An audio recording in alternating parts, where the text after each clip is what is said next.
Okay, here we go. So session 2 for Science and Society. We're going to talk about fisheries and communities. We'll start with Margot and Kaiterina, and after the break, Amélie and Lucia. We're going to go in Madagascar, Cyprus, France.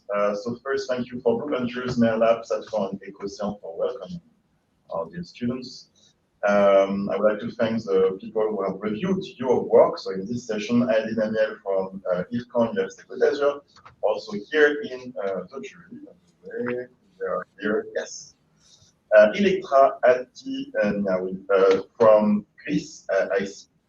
She's project manager at IC. Guillaume Chandelier is postdoc at University of Florida in USA. Timothée Cook, science officer at Proceeds, also part of this jury. Hello, Timothée.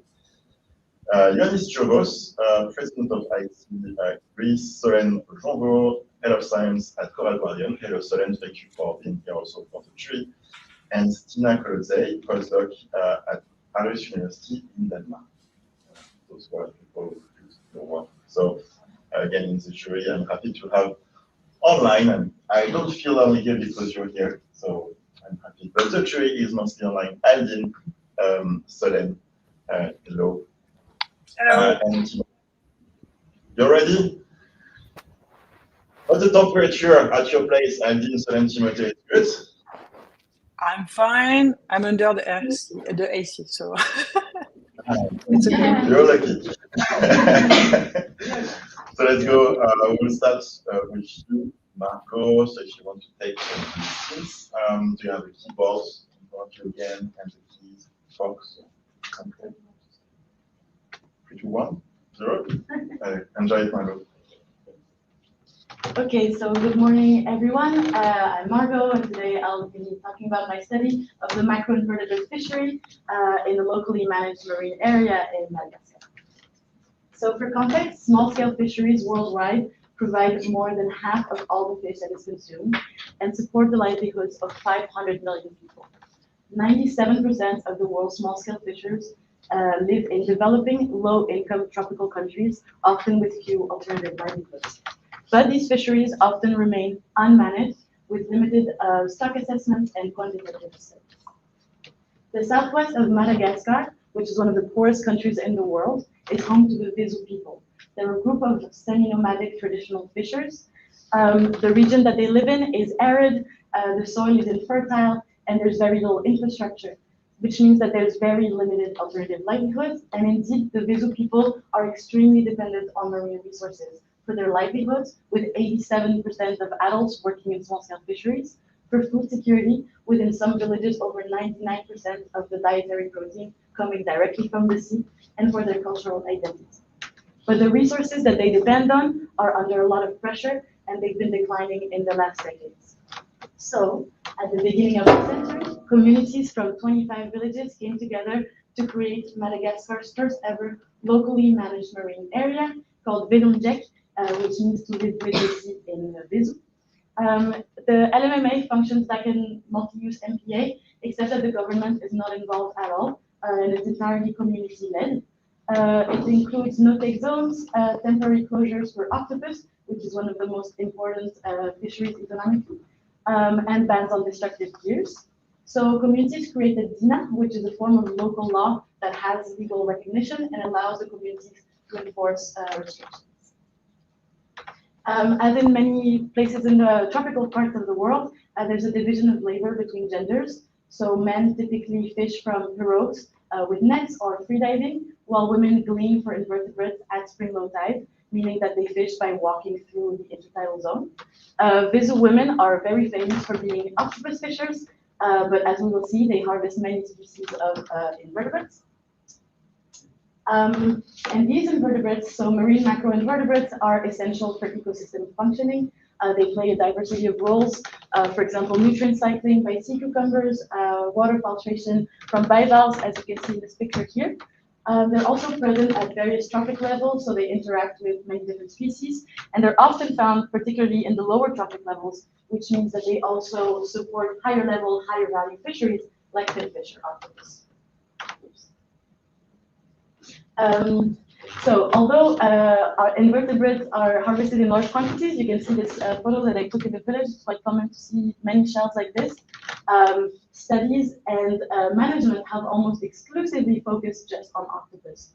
And indeed, worldwide, women-led invertebrate fisheries are extremely data poor. They're absent from policy and research, and which can lead to important environmental and socioeconomic consequences. So the aim of my study was to address this gap in Velondriake by characterizing the macro-invertebrate fishery to inform sustainable, adaptive, and community-led management. So the hypotheses were first that the fishery is a multi-species fishery beyond octopus, that it's important both for income generation and for food security, and that it presents sustainability concerns and that associated ecosystems are in poor ecological status. So we'll move now to the methodology. Here you have a map of the LMMA. It's a large area, 600 kilometers square, well, fairly large, and we selected villages throughout the zone to get a broad coverage of the area.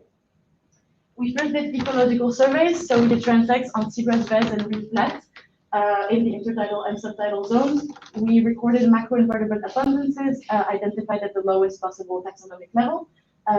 We also looked at benthic cover in the quadras using these benthic categories. We also did landing surveys by approaching gleaners directly on the beach as they were coming back. We looked at catch composition, catch weight, abundances, weight and length of individual specimens, and the use of each species. And finally, we conducted 116 socioeconomic interviews where we asked basic and household information. We asked about people's gleaning practice, which species they harvest, and which species they have perceived as having declined in abundance. So we'll now move to the results of discussion together, and we'll look at the first hypothesis. So of the total catch, over 70% was sold. And of the species that were sold, here we have individual species contribution to revenue. So octopus was responsible for over half of the revenue that was generated, followed by the sea cucumber Oloturia notabilis and the cowrie shell Monetaria annulus. And of the species that were kept to be eaten directly, it was dominated by collector sea urchins and then arc clams, murex shell, phytoconch, top shell, and octopus. So taking all of this together, octopus was actually only a quarter, less than a quarter of the total catch weight. And here on this graph, you have the percentage of respondents that said during socioeconomic interviews that they harvest each species. So you can see there's a lot of different species. And actually on average, they said they harvested 19 different species. Moving to the second hypothesis with income generation and food security, we'll look first at revenue. So from our catch data and the selling price that Gleaners reported, we calculated RPUE, so revenue per fisher per trip. Our median RPUE was 0.54 euros per fisher per trip, which seems like a very low number for fishing trips that were about 2.5 hours on average. However, the average income there is 45 euros per month. RPUE was significantly lower on seagrass compared to reef flats and mixed fish, which was not the case for CPUE, so catch per unit effort, which did not differ significantly with substrate. And this makes sense when we consider that octopus and the sea cucumbers that are mostly responsible for revenue generation are mostly found on reef flats. We also asked gleaners if they had any other source of income, and you can see on this graph that over 40% of respondents had no other revenue generating activity, highlighting the importance of the fishery. Interestingly, most of the others, except for these two, were all fishery related or sea cucumber or seaweed farming. Moving to food security, we also asked gleaners how often they eat the species that they glean. And you can see that over half said that they took something home to eat every day that they went gleaning. Less than 3% said that they never ate any of these species. And for most people, they said that they were particularly important when fish is less available, which is often when there's rough weather and men can't go out on their pirogues. And actually, a few people specifically said that they only ate them during cyclone season. And with climate change, we know that cyclones are probably going to increase in intensity. meaning that the dependence of communities on these invertebrates is also probably going to increase, which is key for community resilience, particularly in a context where malnutrition is still very much a concern. And we'll now look at sustainability of the fishery and the health of associated ecosystems. So we'll look at this graph again of the percentage of respondents that said that they harvest each species, and we'll now add on to that the percentage of respondents that perceive each species as having declined in abundance since they started doing it. In red here. So when it's bright red, it's over 40 or 50% of gleaners seeing it as having declined. Sorry. So you can see that many of the most heavily targeted species are widely perceived as having declined in abundance. And I'd like to highlight two examples. The first one being Holoturia scabra. It's one of the highest valued sea cucumbers worldwide. It's classified as endangered by the IUCN. In our study, over 75% of respondents said that they harvested, but we never saw it a single time, either during ecological or landing surveys, which might indicate that the pressure on the species might be driving it to local extinction. And another example is Charonia tritonis, a Triton strumpet. This species is very often seen in people's homes, around the villages. They feature heavily on markets. This is a picture I took while I was there in the city. And it also has some traditional uses. And we were surprised at the fairly low number of respondents that said that they harvested. But when we asked, it turned out that many of them had just never seen it. So this also indicates that this species might have been driven to local extinction or close to it, and also that we might have a shifting baseline syndrome. We also looked at the size at which some of these species were harvested. So here, the box spots are the size at capture that we measured in our landing surveys, and the red dots are the size at which these species reach sexual maturity that I found in the literature. And you can see that for a few of those, including top shells, the horse conch, and the murex shell, they were harvested almost exclusively at a size below which they can sexually reproduce. And Actinophilia moritans also. Finally, we'll look at the ecological health of key ecosystems. So reef flats were heavily dominated by rubble, sand, turf algae, with a very low hard coral cover of only 3.41%. Seagrass was also dominated by sand, with a seagrass cover of less than 35%. This was mostly because it was quite patchy. So that also raises some concerns. So looking at all of our hypotheses together, the macro-invertebrate fishery is clearly multi-species and not just octopus, so we can't just focus on octopus. All of these species have to be integrated in management. The different species are reflected in the different uses that gleaners make of them. It's kind of a take-all strategy where people take all the species that can be consumed, eaten, or used otherwise. And this take-all strategy has been described in gleaning fisheries elsewhere in the region, but also elsewhere in the world. Second, the fishery is important for income generation and food security, and it's key for community resilience. And finally, there are some sustainability concerns in this fishery, and associated ecosystems are in poor ecological status. So now, there are many limitations to this study, but I'll mention a few. First, the timing of the study. So all the data was collected between March and June of 2025, and this was 1 to 3 months after the opening of octopus temporary closures. Now, these openings are associated with a big rise in CPUE and catch weight, but it tends to return to baseline in around 10 days after the opening, which is not something that we capture here. So it's very possible that the importance of octopus for revenue generation and catch weight in our study is underestimated. It's also common for the collector's sea urchin, Tigratilla, which is harvested seasonally at the end of the austral summer when the gametes are developing. So its contribution in our study might also be not representative. It was also a large area, so it was difficult to obtain sufficiently representative sample sizes. And specifically for socioeconomic interviews, we have interviewer bias and translation issues, of course, memory biases, shifting baseline syndromes. However, in the case of these fisheries that are extremely data poor, local ecological knowledge can still be highly valuable. And also in the context of community-led management, communities might be more inclined to support management strategies targeted at the species that they themselves perceive as having defined. So how do we translate all of this into management?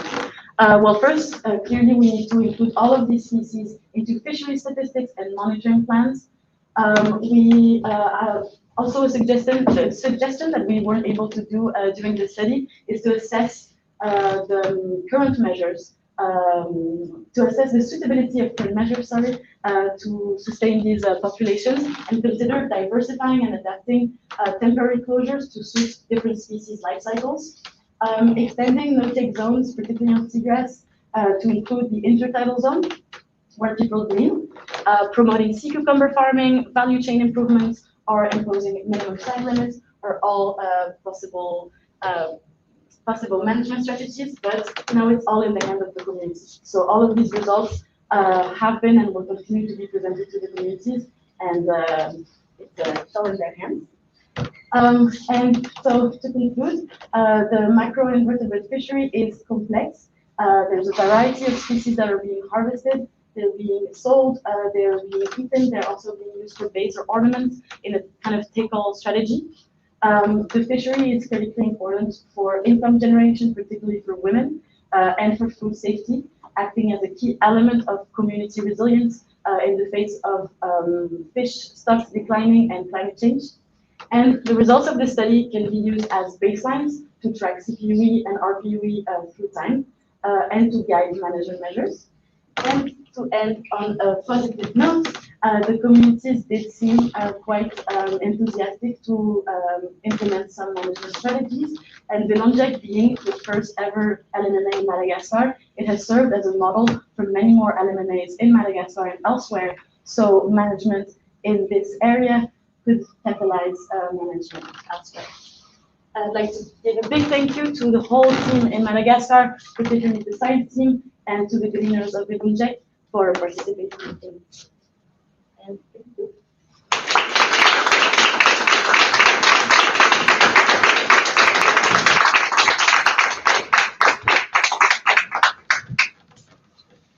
Thank you, Margot. You're welcome back as a tree. I know Timothée, Aldine, Solène, if you're ready for some questions. Aldine, if you want to start. Yes, thank you, Margot, for this wonderful presentation. Do you hear me well? Yeah? Yes. Okay. So at the beginning of your, in your introduction, you said that you wanted to fill a gap with this project. So which gap it is, and then do you think you answer to your aim and question? And addressing the gap that I mentioned at the start. So yeah, the gap is that there's been a lot of studies on Velondriake. Again, it's because it's the first LMMA and it served as a model. There's a lot of literature on Velondriake, but nearly all of it is either on fish, on socio-economic issues, or on octopus. This fishery has basically never been investigated before. There's been some papers where they just looked at CPUE, but they haven't looked at species composition or any of that. And there was one other thesis that actually was called the bycatch of the octopus fishery. So it was considered bycatch of the octopus fishery. And I think that the point here, we see it when we walk in the villages, so many shells everywhere. We see even kids coming with buckets full of cowrie shells, and this has just never been addressed. So it was to start addressing this gap in knowledge first, and also having done this study, we were able to show communities this is a fishery. In Madagascar, cleaning isn't even in the fishery statistics, it's not even considered. So it was to start kind of bringing this issue to the table and to start getting communities to kind of think of how they can adapt their management measures and think of new ones there. So I think it's a start, definitely. But, okay, thank you. And because you address also this management suggestion, in the list of your management suggestion, what I've seen is it's a lot of limits for the people, for the local people. Only one proposition is to maybe orient them in some sea cucumber culture or something like that. Do you have something else in mind that may help them a little bit more regarding all this limitation? Sure. I understood the question. Sorry, the connection is quite bad, but yes, so a lot of them are limits, that's true. However, for example, in adapting and diversifying temporary closures, one of the things that could maybe be suitable is doing rotating closures, and the temporary closures, they're quite small. So for example, in the case of octopus, it led to a huge rise in CPV and catch weight, but at the opening, but during closure, it didn't diminish either revenue or catch for years. So it was kind of all benefits, right? Maybe they had to walk a little bit further to access the sites, but in terms of catch weight and revenue, it didn't affect communities. So if this could be translated for other species, that would be great. Also, yeah, sea cucumber farming, I think, is a great solution because sea cucumbers are very high value. Sometimes people even say in the area of fin fishers, men have said that they can also sometimes be even more valuable than fish. And with sea cucumber farming, you don't need to add anything to the water. They just eat. And you're also creating kind of a no-take zone by effect, because usually there's no fishing allowed in the no-take zone. So that would be a good solution. Yeah, the value chain, Blue Ventures has been working on that for fish because people there often smoke, dry, or salt fish. So they've been working with fishers to kind of improve the quality of the final product so they can get a higher revenue. And again, because sea cucumbers also is high value, and fishers often prepare, not all, but sometimes prepare the bêche de mer, like the final product that's exported to Asia themselves. I think that working on that could be great. So I think it has to be a combination of both. And especially in this case, of course, you cannot do anything that is going to reduce the revenue of people. Okay. And one last question. So you talk about the ecological health. So what is ecological health for you? And did you really address this point? Yeah, we looked at so ecological status. It's true that we can't.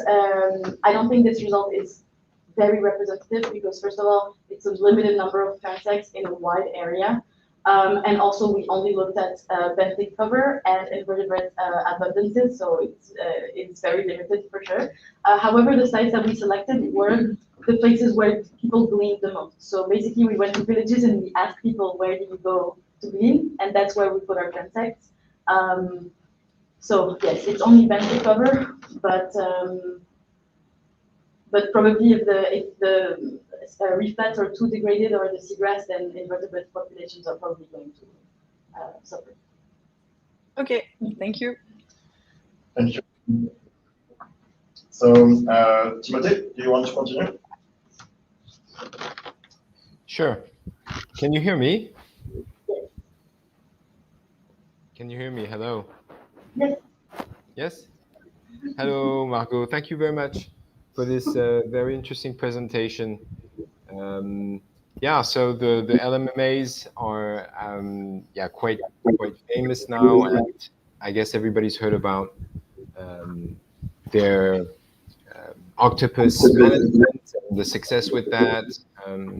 We've been hearing about sea cucumbers and their farming more recently, with, I guess, China lurking behind a lot of what's happening in Madagascar.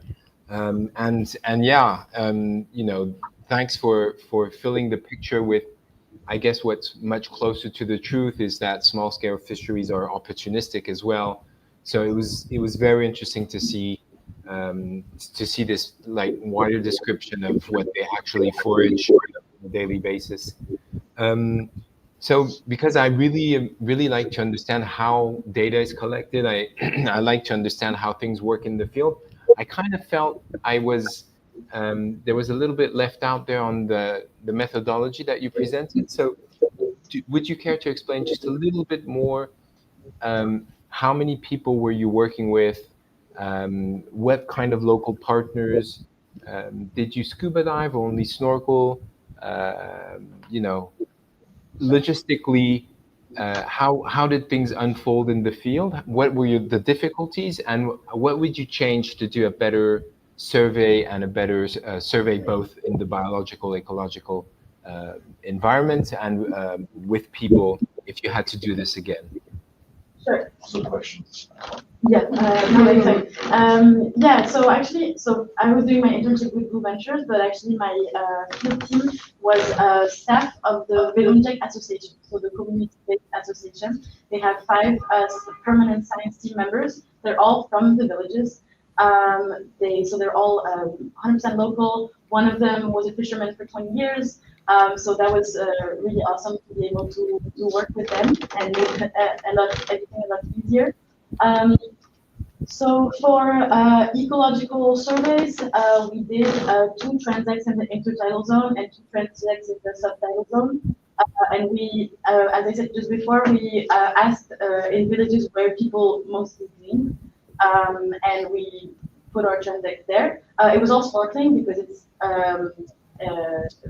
in the intertidal or very shallow subtidal, so just snorkeling. Or walking sometimes even. For landing surveys, I would say that was definitely the biggest challenge, purely because gleaning has no specific landing sites. People are exiting the beach everywhere. Sometimes it's a long beach, and also because it's timed with the tides. Everybody's coming out more or less at the same time. So we were in 2 teams. So 2 teams to kind of spread. And we were basically, it was opportunistic. So we approached the leaders as they were exiting the water. And one person was measuring and weighing, and one person was entering the data in an app called Google Collect, which is very easy to know. So that was very difficult. There was a lot of running around on the beach to try to kind of intercept leaders. Another thing to consider is that people in Velondriake, they fish in the morning to eat in the afternoon, you know? So what they eat is what they fish that day. So when people were exiting the water at 2 p.m., they've been walking for 3 hours in the sun. They're kind of in a rush, so we had to be quick because they haven't eaten yet, and we don't want to take too much of their time. So that was also a bit challenging. And then for socioeconomic interviews, we had to adjust the questions quite a lot. It was hard to translate in Visu. It's a different language. And there was a lot of questions that we had to adjust. Like also in landings, we wanted to do CPUE per hour, and we asked people, what time did you start gleaning? And most of them said, when the sun was there and the water was there. So that's why we did per trip. There's a lot of adjustments to make. Yeah. Okay, thanks. So today, the kind of income they get from whatever they don't eat and try to sell, who do they and how do they sell to? Does the end market of their fishing products end up beyond the regional level, beyond the national level? And how many intermediaries do you know, and to what end market value does the fish end up being sold, and where? Yeah, so we almost all of it is sold through sous collectors, they're called, so like middlemen. And then octopus is sold exclusively to national companies. They're called MARRES and Coupé-Frito. They actually helped with the establishment of the LMMA. And so they have boats coming in, and so gleaners sell to a middleman that sells to them. It's a fixed price. It's like 80 cents per kilo or something.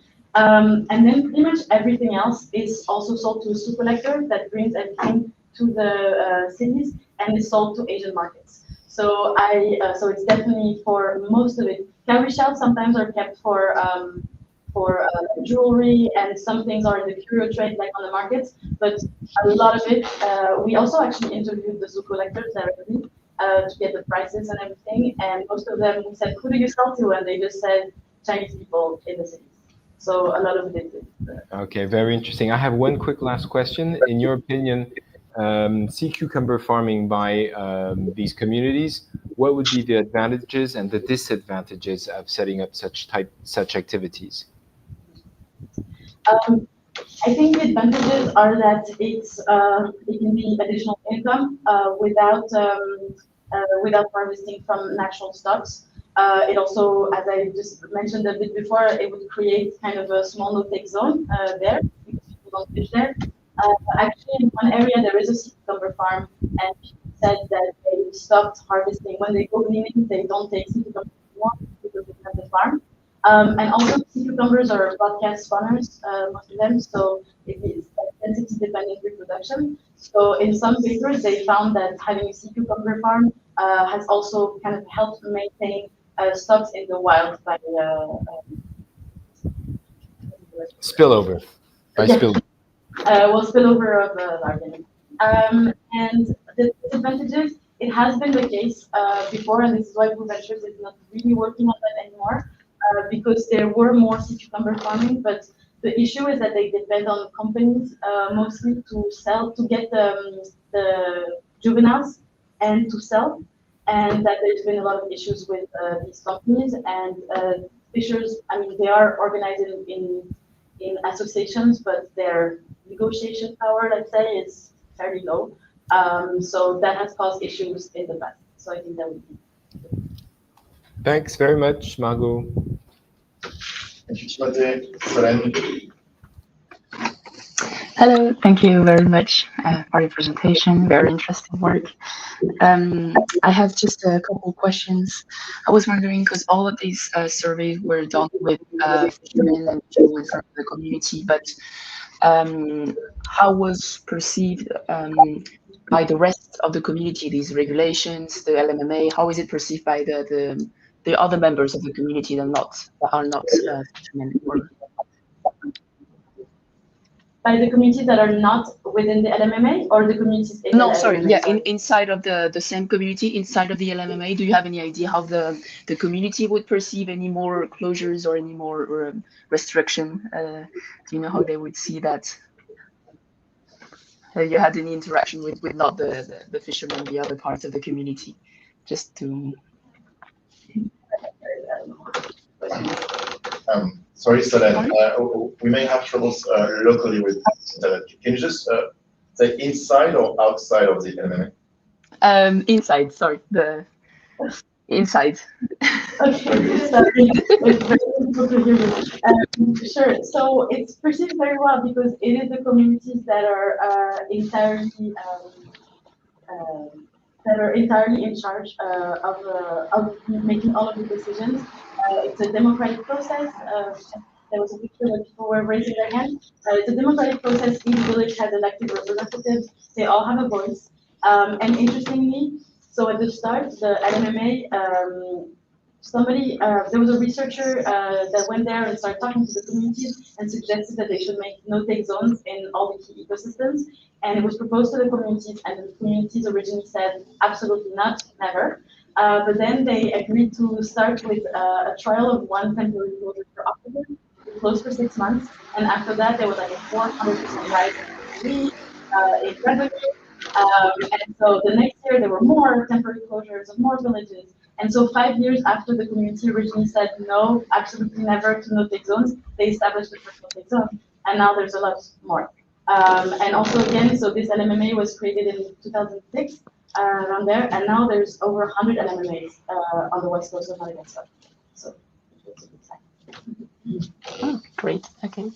And how do you think, what would be the approach to try to implement the same type of management and restrictions in areas that don't have LMMA? What would be the first way of approaching this management system? Should I type it? Or? I'm so sorry, the connection. Should I type it in the chat or? Okay. I can't I don't know hear. if it's on that side or not, so sorry. Yeah, I didn't confirm the sheet as well. It's on our side. Can they hear us? Yeah, I hear it. And everyone online here as well. Okay.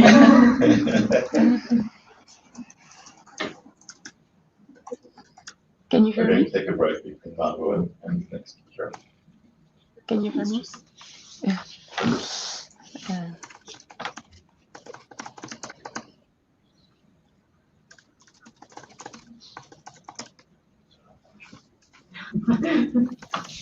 Suspense. The problem, Timothée, is that we hear you well.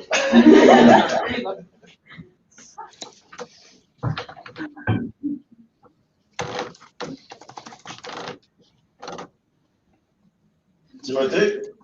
Can you rephrase the question from Sir, as we hear well, if you understood the question?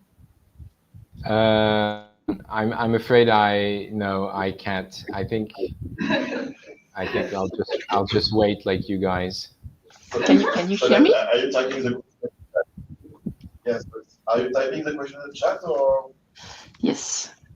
What would be the first steps to replicate the management systems in other areas? I have a follow-up. The management in general from the LMMA or specific to macro-invertebrates? Sorry.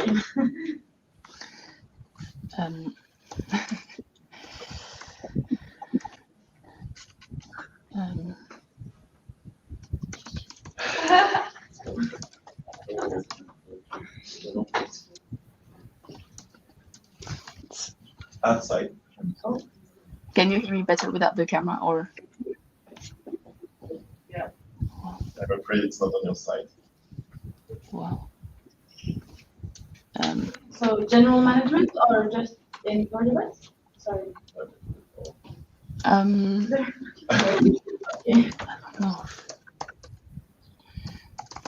I'll start answering, but so one of the things that Prevention does is they have data collectors, or Velondriake does, is they have data collectors in each village, and so they do data feedbacks very frequently with the communities for the data specifically for their village. So obviously it's not something that we were able to do a village by village comparison. We did an overall, but that would be great if the data collectors could also look at CPUE and RPUE for macro-invertebrates, and they could give villages insights on their specific village. I think that would be great.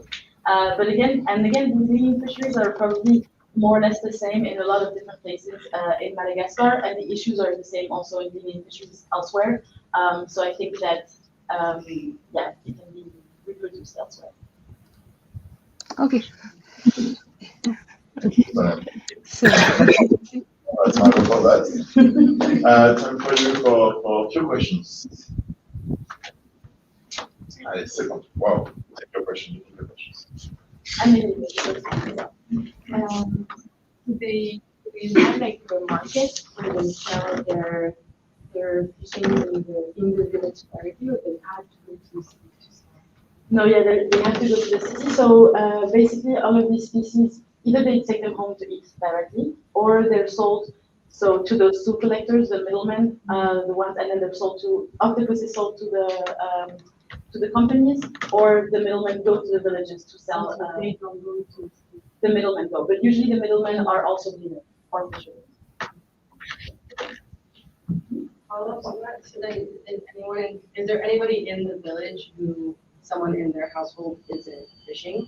Because if they're not selling within the community, how is everybody eating that 99% of food? Well, the fish is being sold in the community. Sorry, this was for invertebrates. The fish is being sold as well in the community.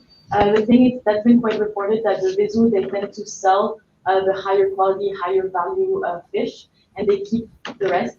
And so this is an issue also for like nutritional quality, which is also an issue actually with CPUE. Go back to my study, but CPUE, you get the catch rates, but in a case of a study like this, where first of all a lot of species are shells, so what can actually be eaten depends, but also you're not looking at nutritional quality. So if the preferential species are declining and people are taking whatever else they can find, then that's not being seen in CPUE only. Yeah, you said that for the future management strategy, one good thing would be to implement a marine protected area on the environmental zone for the building. What will be the regulation in place for the building? Will it be like closures, temporary closure, like the octopus, or yes? So I think there's different things that they can do. How it is currently is that there's on reef flats there's temporary closures. Well, there's fully no-take zones on the reef, but it's offshore. On the reef flats there's temporary octopus closures. So these can maybe be adapted to different life cycles. They can be rotating. Like that to adapt to different life cycles, etc. But on seagrass, there's no temporary closures because there's no octopus. It's only no-take zones. But the no-take zones are only in the subtidal. They don't extend to the beach.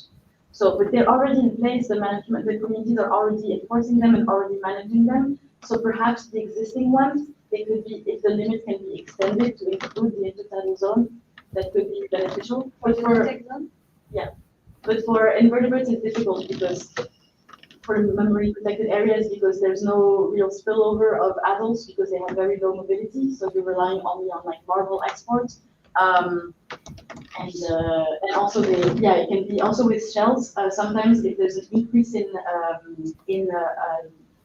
density within the no-take zone, they can become a smaller size, like density dependent size reduction. So with invertebrates, it's kind of difficult to know what the outcomes would be. Last question is. We of course know that's involved, but on one side you looked at the animals that were being catched below the maturity size, and then you were also looking at the animals that were declining. From insight and what you saw, was there kind of like a relationship or a perceived thing, or not at all? Yeah, there was. So two of the species. But yeah, two of the species that were caught almost exclusively at a size below. So here, Phoroplocatrapesium, the horse conch, and the MARRES, if you look here, they're the two species that the most respondents said that they were harvesting, almost 100% actually. And everybody said that they were declining. And these two species are super interesting because they're kind of both. So people eat the inside of the shell, and then the operculum is sold to again to China, and it's used in the incense manufacturing apparently. So it's kind of a win-win for communities.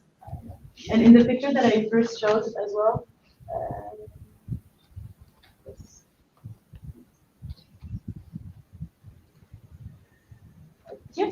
Yeah, almost all of that is just this. This is in every village. There's piles, they're everywhere. And nobody has been looking at it, so yeah.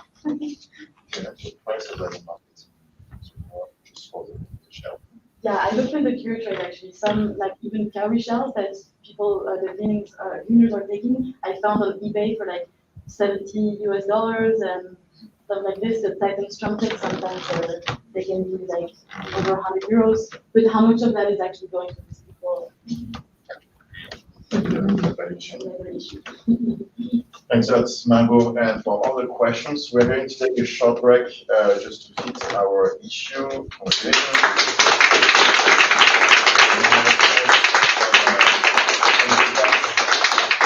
Andrea, Jacob, Florence, and also actually they are also sending me messages. So if you want, I can write the question.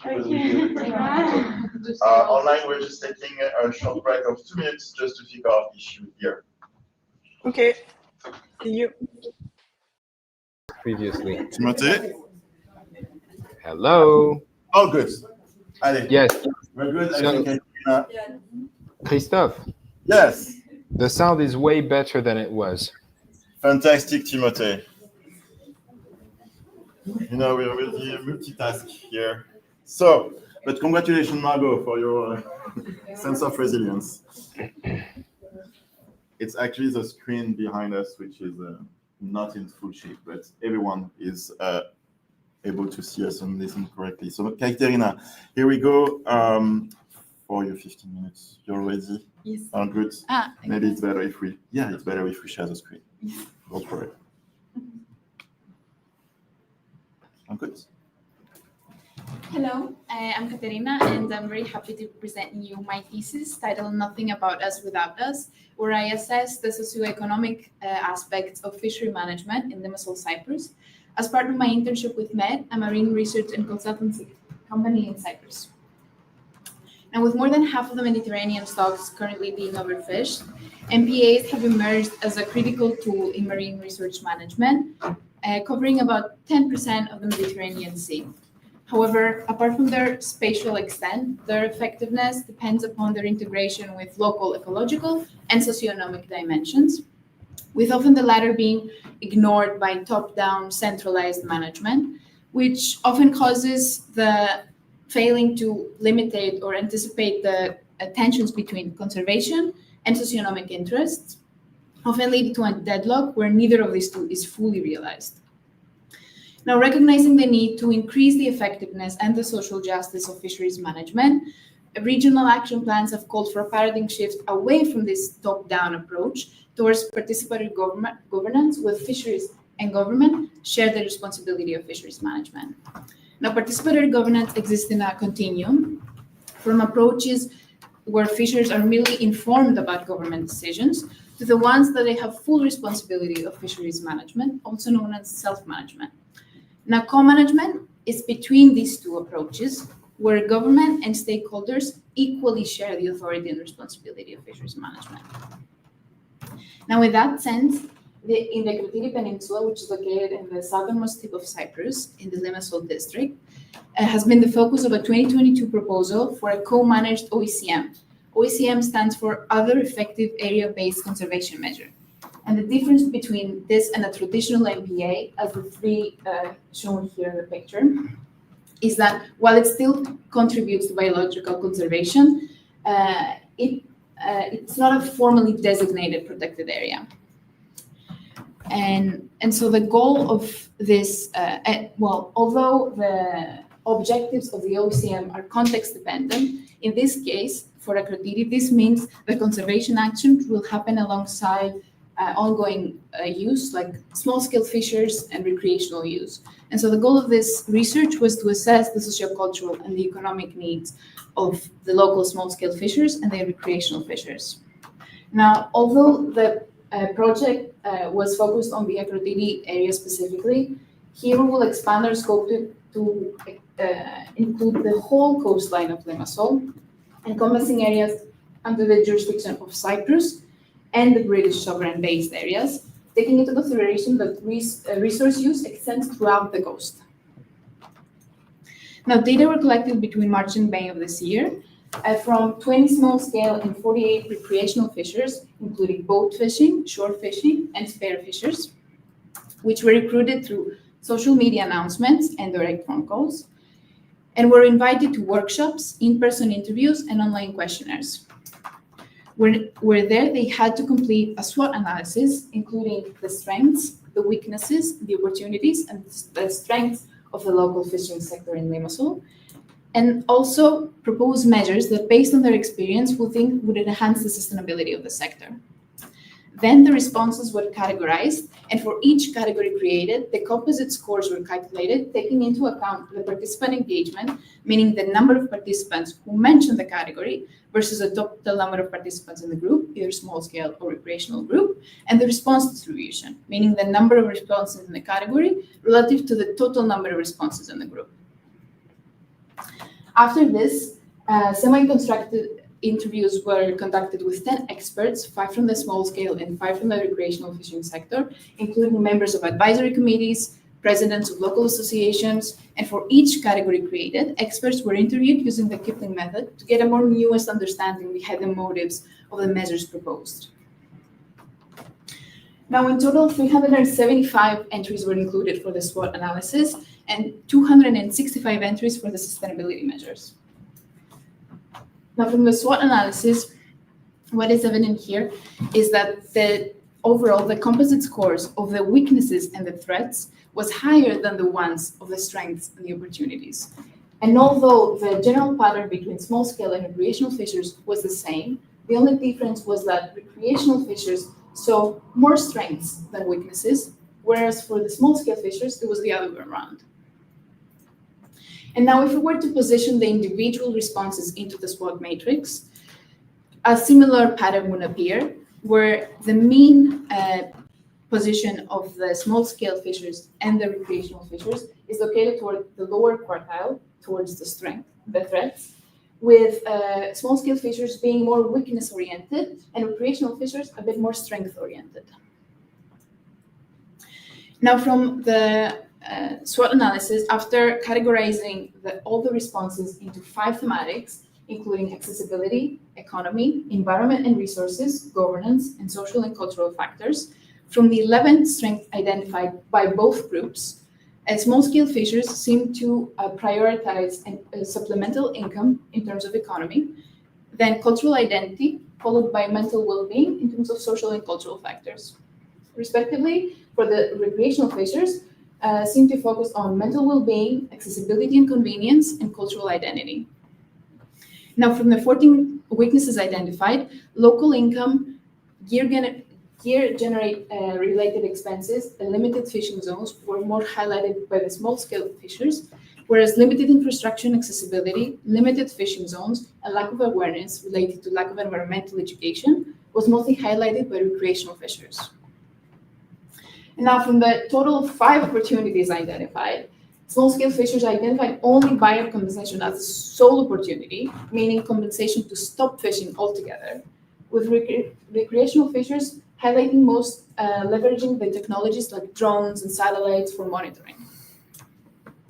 Now, from the 13 threats that were cited, small-scale fishers and recreational fishers both set invasive species and collapsing stocks as a major threat, with small-scale fishers specifically focusing on recreational fishers and marine megafauna as a major threat for the sector.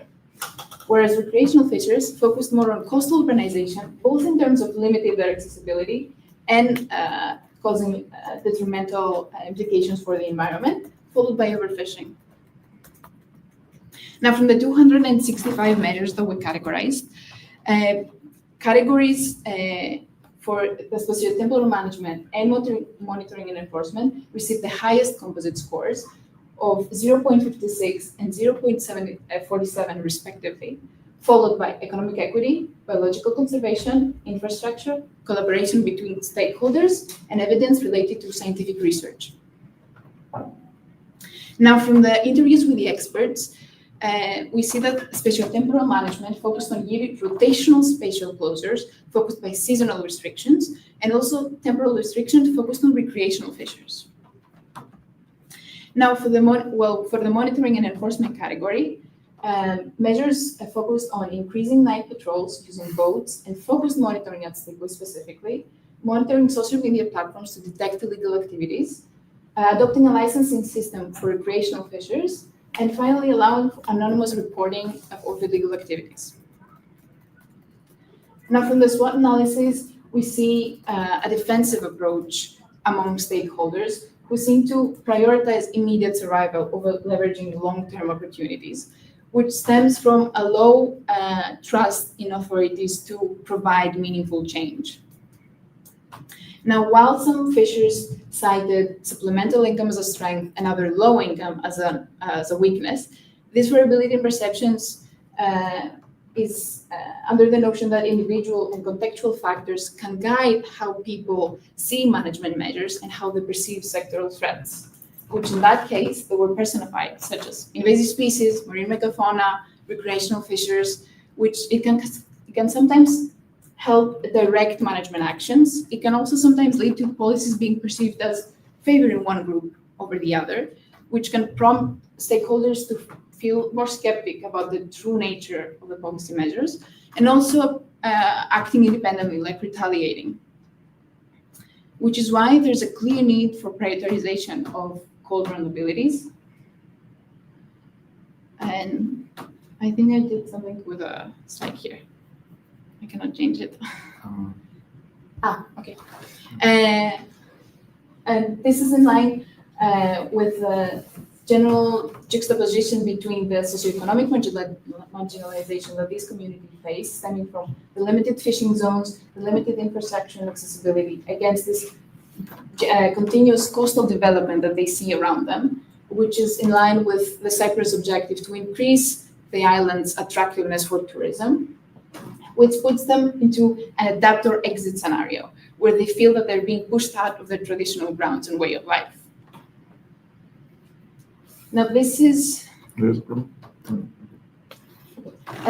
also in line with the general perception that small-scale fishers have a very low contribution towards the nation's GDP, often ignoring the sociocultural and food security roles, which also facilitates a mutually reinforcing cycle, where because fisheries are not a priority for blue growth, this causes them to receive reduced support and investment, which reinforces their marginalization. Now, in response to this phenomenon, the term blue growth has been coined as an antonym for blue growth, which advocates for actually scaling back growth-related activities and instead focusing on marine restoration, equitable access, and protection of local fishing cultures. Now, with that sense, equity was in the foundation of all measures proposed, with specific temporal management focusing on ensuring the fairness between all stakeholder groups, and monitoring and enforcement on focusing on reducing the scrutiny to law-abiding fishers by routine checks, and instead focusing on illegal fishing by repeat offenders.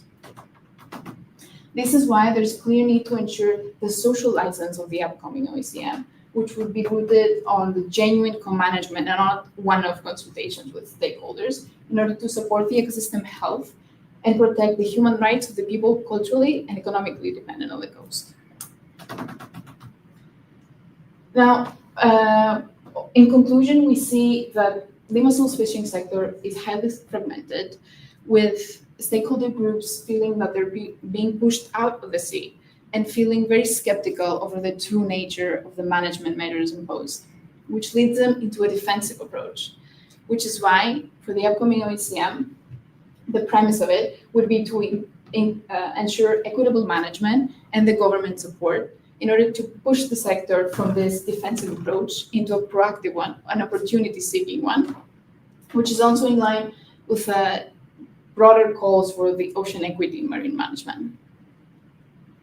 I would like to thank MED for this internship opportunity and all the small-scale and recreational fishers that participated in this research, which I recognize as as key partners in this work. Thank you.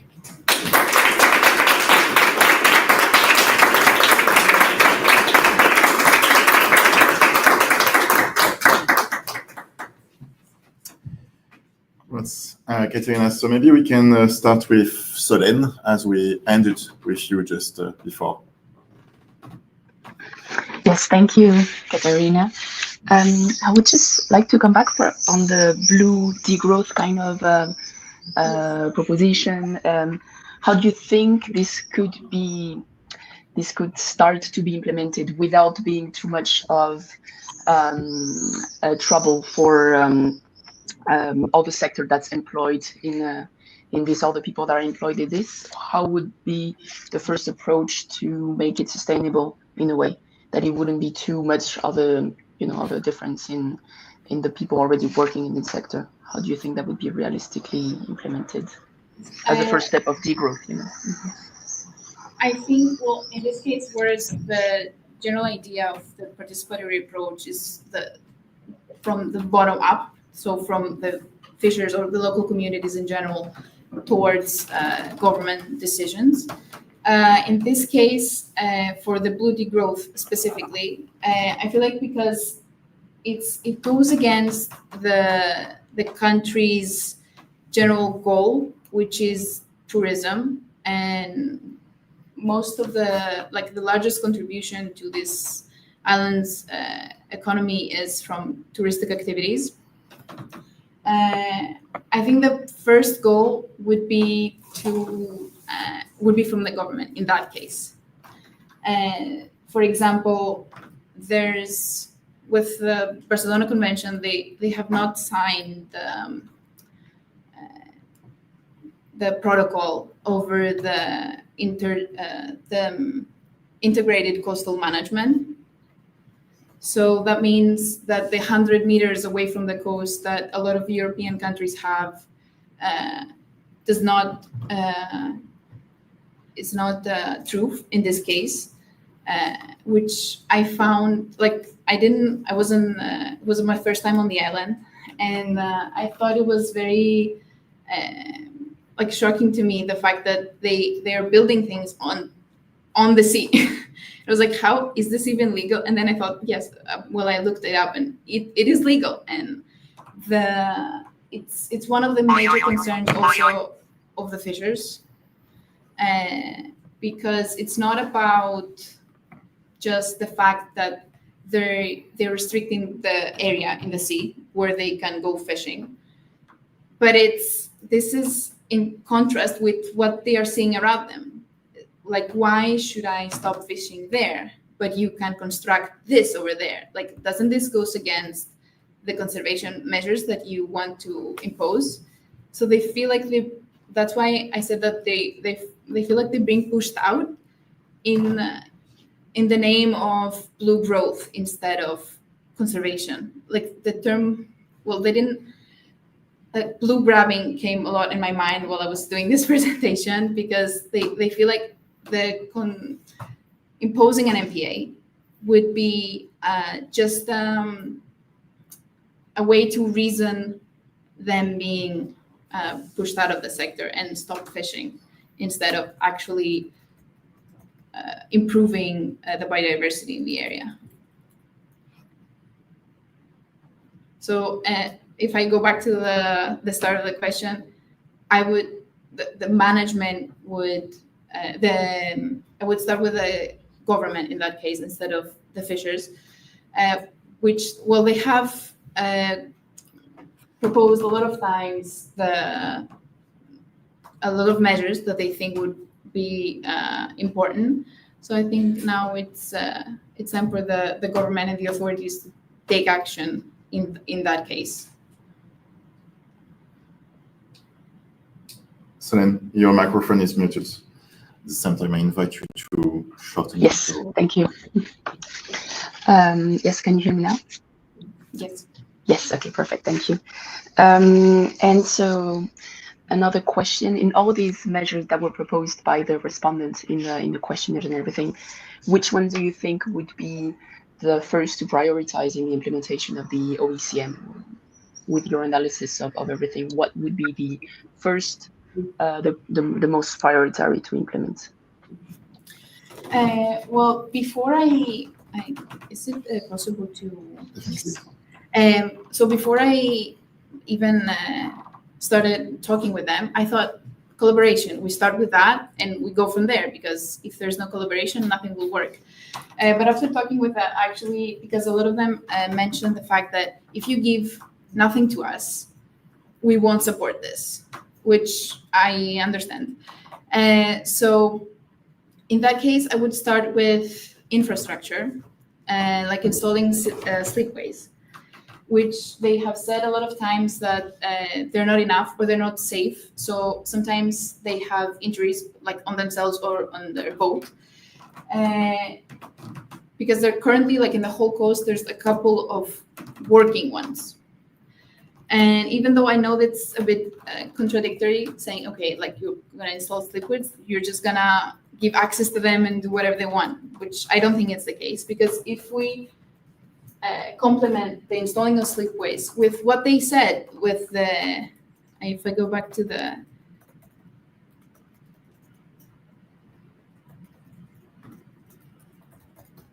for example, here they proposed focused monitoring at slipways. So if we install more slipways, but monitoring and enforcement focuses on there, and they say, okay, you cannot go into the sea like by any point of the coast you want, but only through these slipways, it can also enhance monitoring, at least in my mind. And you also have more slipways, so it's a win-win situation. So starting with small things like this, where there's benefit on both sides, to kind of build up the collaboration, which was not a priority for the participants as well, and then start implementing all the others. So I think infrastructure, collaboration, and then the rest.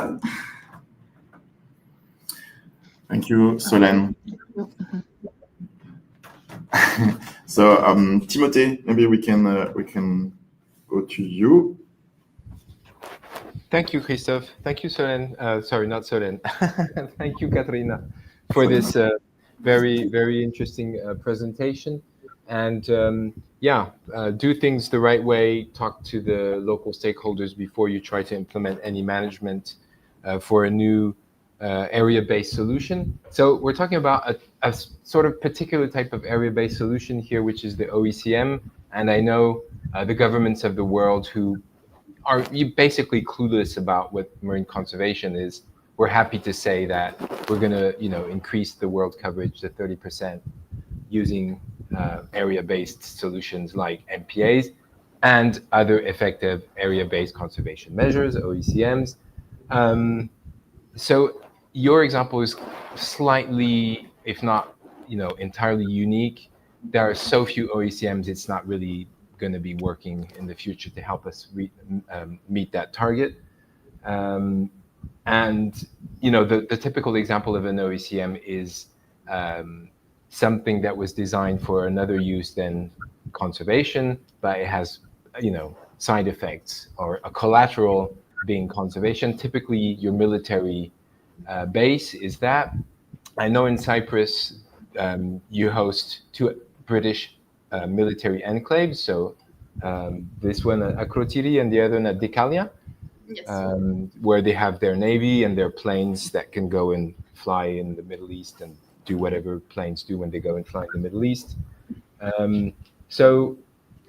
Okay, I would like to go back to that very first map you showed, because I'm trying to wrap my head around this whole new project, which is based on the presence of a foreign military presence in the country, de facto excluding anybody from that water area as of today already for security reasons.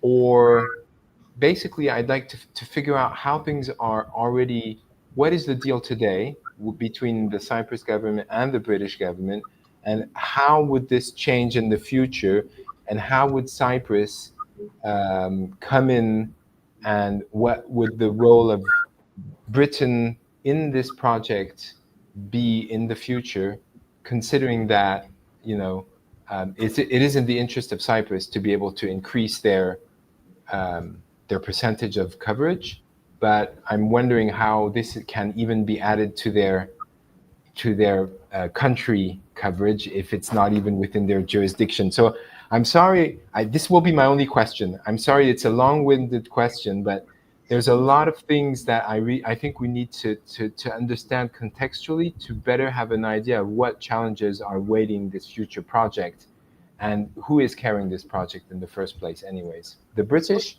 the Cyprus people, or both? Thank you, sorry. Well, to start, first of all, the reason behind the creation of this OECM was to protect the biodiversity of the area, which is, it has been described also by fishers as a hotspot for biodiversity. It's very rocky compared to all the rest of the Limassol's coast, which is sandy, and it has protected species. It serves as a migratory point, so it's important biologically. And then, going back to the last point, you asked, for example, how the British government comes into this, and how is it involved with, and how the collaboration between UK and Cyprus would work in that case? Yes. Sorry if it wasn't clear. I feel like there is a need to clarify the context behind the creation. Behind this project, basically, what was the situation from a jurisdictional point of view before, and how is this going to evolve? Thanks. Where right now, because technically, like the OECM would be in the exclusive economic zone of the island of Cyprus.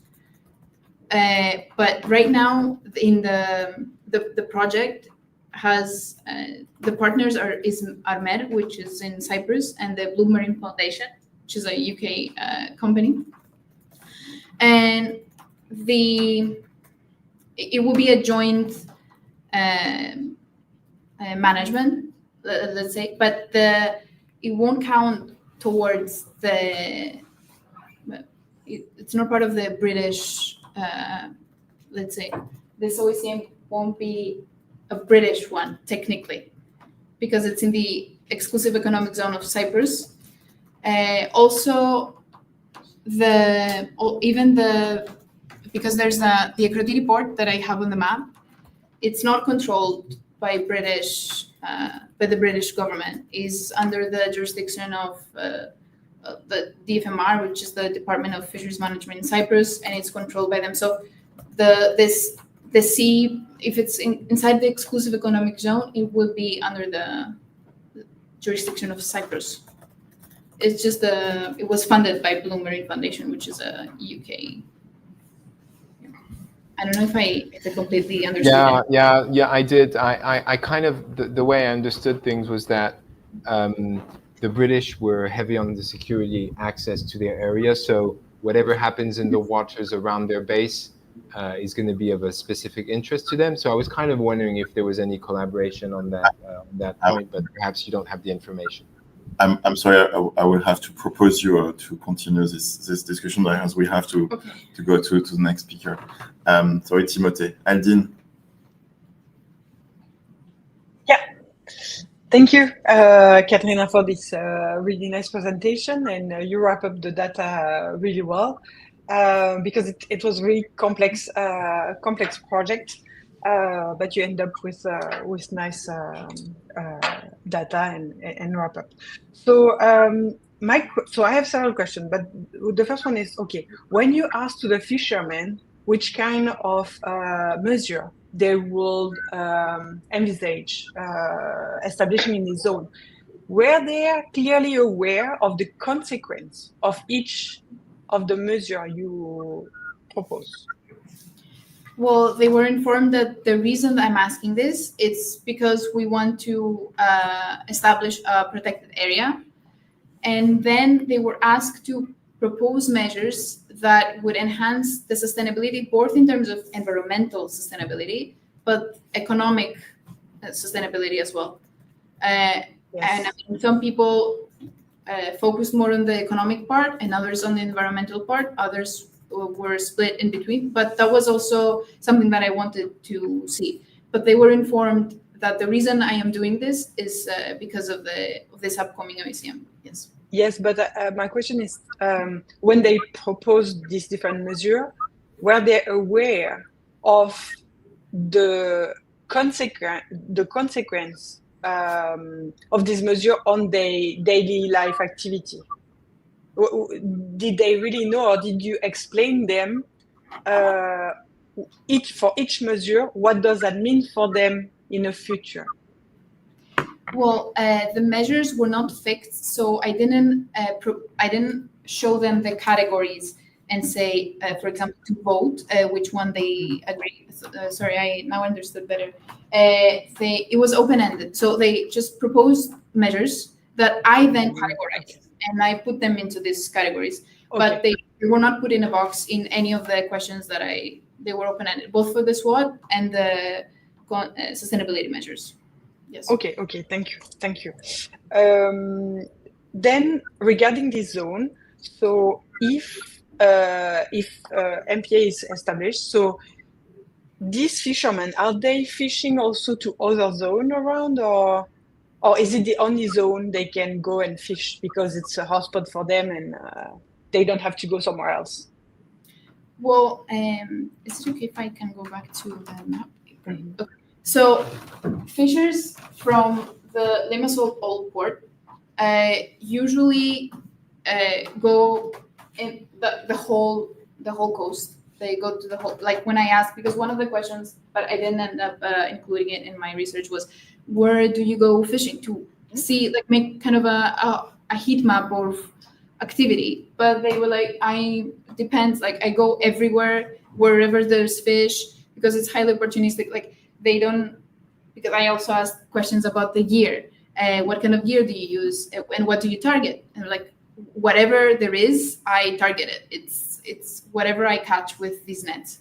So the fishers from the old port go in the whole area, including the Akrotiri site. Okay. But there's around 7, I think, at the moment, fishers at the Akrotiri port, so they're very little. They go around this area. But most of them, even from the Akrotiri port, don't really go from the Limassol port, don't really go to the Akrotiri area. Okay. Because it's kind of expensive. But they don't go, they stay in the Limassol coast, they don't go to other districts because it's very expensive. Okay, thank you. Then, is there any survey of the biodiversity of this zone? Yes, it was conducted back in 2022 for the proposal that was made, which is why they proposed the creation of an OECM in the area, both from literature, but also like Mary conducted some field surveys for the fish biodiversity, and yeah, so the biological research has already been completed. Yes, I just focused on the socio-economic aspect of the OECM. Okay, and regarding the recreational fishermen, Yes. spearfishing and line, are they going already in this zone? Yes. They. Oh, okay. Yeah. They have access. They have access. Okay. I mean, usually with recreational fishers is where they go is dependent on where they live. If they live near the Limassol port, they will go around there, and if that's why. But yeah, they have access to any place. Yes. Okay, and now that you have all this expertise on the project, and what do you think for you it's the most important to set up first, or what would be the next step for your project?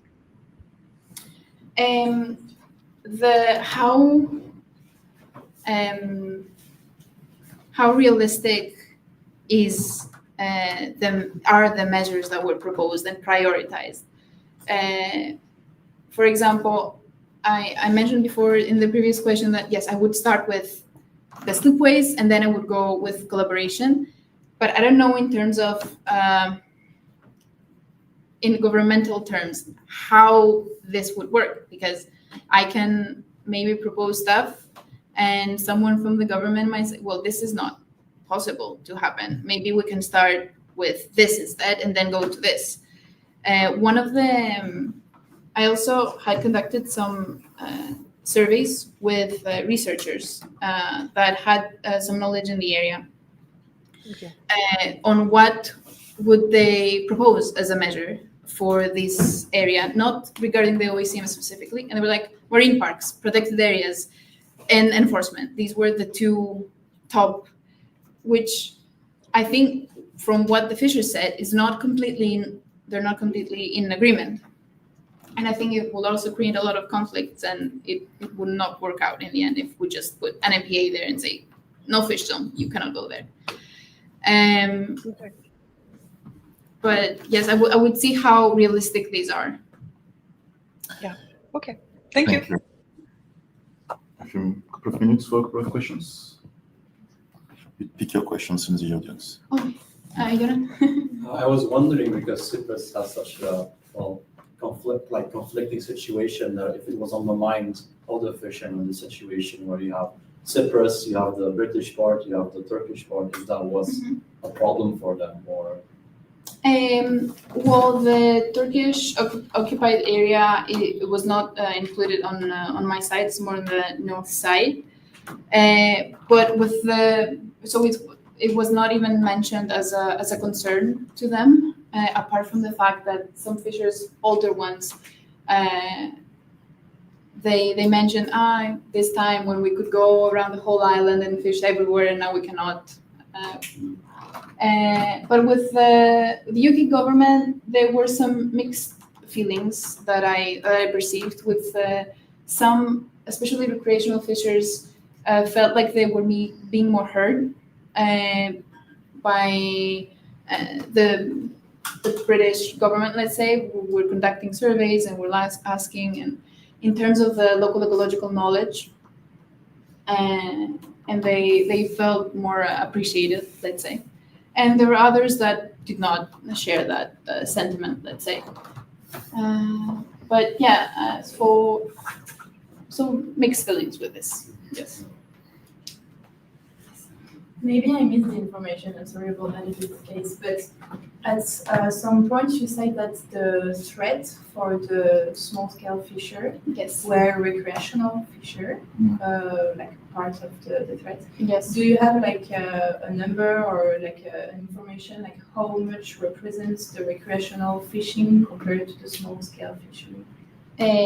As like the ratio between small scale in the whole area? Yeah, like why is they considered them like a threat? Is it like so in the area there's around between 30 and 40 small scale fishers, so they're not a lot, and there's even different licenses that they have. There's A and B and C, which C means they fish less than 1/3 of the year. They have that access. But all of the fishers that I interviewed were license A, so they were almost every day in the sea. With recreational fishers, there's an issue because while if you are a recreational fisher, you would need a license. If you're a boat fisher or a shore fisher, you don't need a license. So it's very unmonitored, and that's why the measures proposed by both small-scale low and recreational fishers was to implement a licensing system, because they have no idea how many they are. And according to small-scale fishers, they have a very large contribution to the catch. Around the whole island under the jurisdiction of Cyprus, there are 3,000, but we don't know exactly how many are in that district. Yeah. Thank you. I think we're good. So congratulations again. We got also some time. No.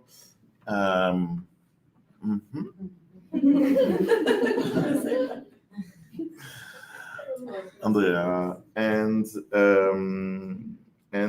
Timothée is interesting because as I cut the mic, Timothée is actually telling you things now written. But yeah, you will have also. Don't worry. There's a link that's interesting. The British have basically added the OECMs to their own list of overseas territory, increasing thereby their coverage. But you can look it over. Thank you, Timothée. So now let's take a break, short break, and we're coming back at 11 in 30 minutes. So around Sol and Timothée Adine.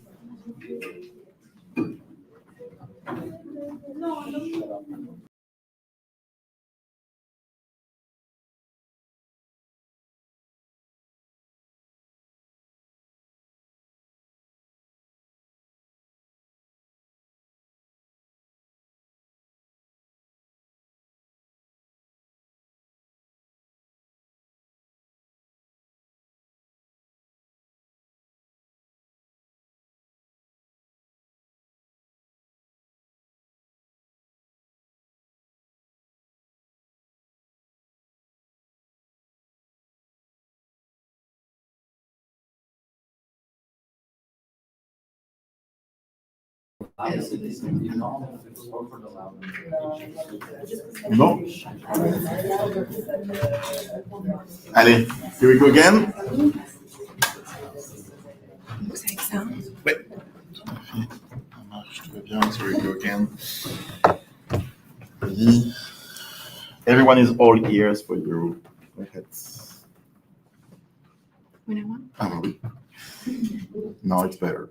Hello everyone, I'm Amélie, and welcome to the presentation of my master thesis, which was on eco-design reefs for sustainable co-use of floating offshore wind farms and artisanal fisheries in the French Mediterranean Sea.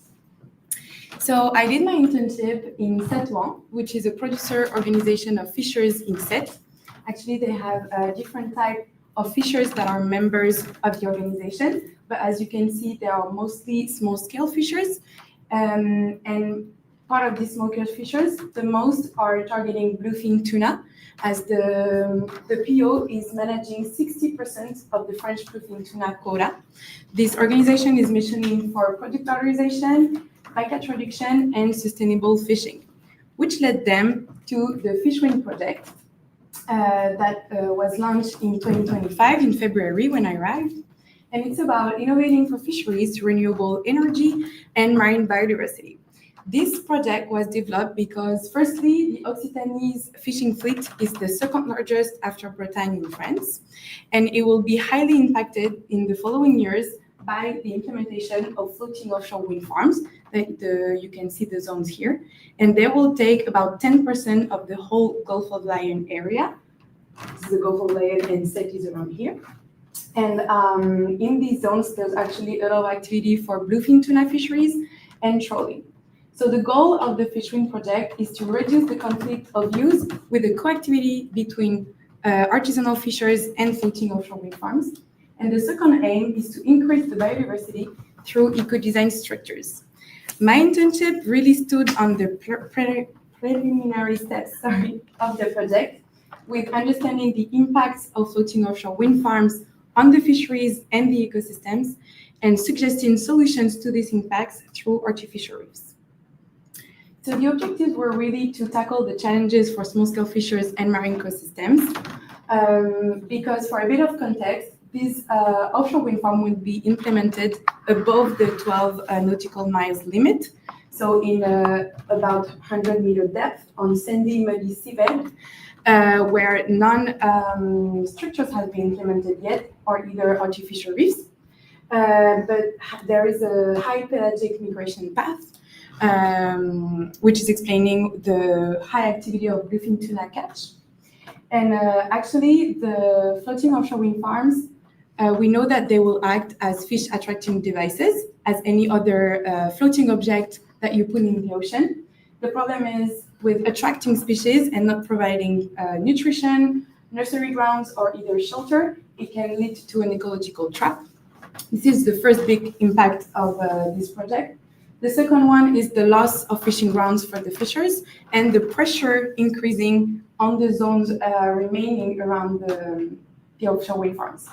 The solutions to these two problems is first a coactivity of various small-scale fishers, and secondly, the implementation of artificial reefs to use the species attracted to produce them, to provide them nutrition, shelter, and nursery grounds, as I was saying. And the second aim of the artificial reefs is also ecological, to increase the biodiversity and to have an ecosystem that is stabilized to support fishing in the zones. But how we can really understand this impact, I tried to respond to this question with the triangulation methodology. So I first used the South-West Halieutic information system with the catch data analysis to understand better which species are already targeted in the zones of the offshore wind farm. Then I did a literature review on the offshore wind farm observations that are mainly in North European seas and mainly on the monopile offshore wind farms, but we can do correlations with Mediterranean species and floating offshore ones. And I finally did a surveys with 18 small-scale fishers that are members of the PO on their perception of the project and how they would see this coactivity happening. So to image you better, I use these three sources of information to try to characterize the parameters of the artificial reefs that we need to then design a structure that is sustainable. And then I propose possible scenarios and options to the South-West and to all the partners of the project. I also focused a lot on the target species and the potential fishes number that could go in these zones. So firstly, for the target species, as I was saying, I identified them about 50. And you can see here that most of them were benthic and demersal. However, we tried to focus a little bit on pelagic ones for their higher economic value. And actually, if we look at the fisher's perception on the offshore wind farm, here you have a word cloud citation where the citation are proportional to the number of time it was mentioned by the fishers. And you can see the loss of fishing grounds, the conflict over remaining areas, as I was saying, but also the impact on the drifting longline, which are used to catch the bluefin tuna. Actually, a drifting longline can drift about like 10 miles, and they can't predict where it will end up, and there are risks that it ends up in collision with the structures. There's also concern about fish displacement. And on this point, I asked them how they would see the artificial reefs to be. I have a problem with the slides.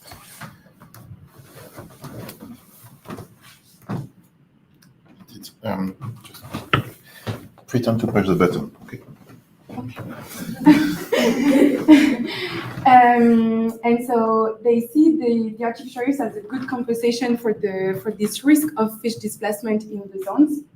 And they see it with their experience, because in the Mediterranean Sea, there's a lot of artificial reefs already. They have a lot of experience on fishing on them.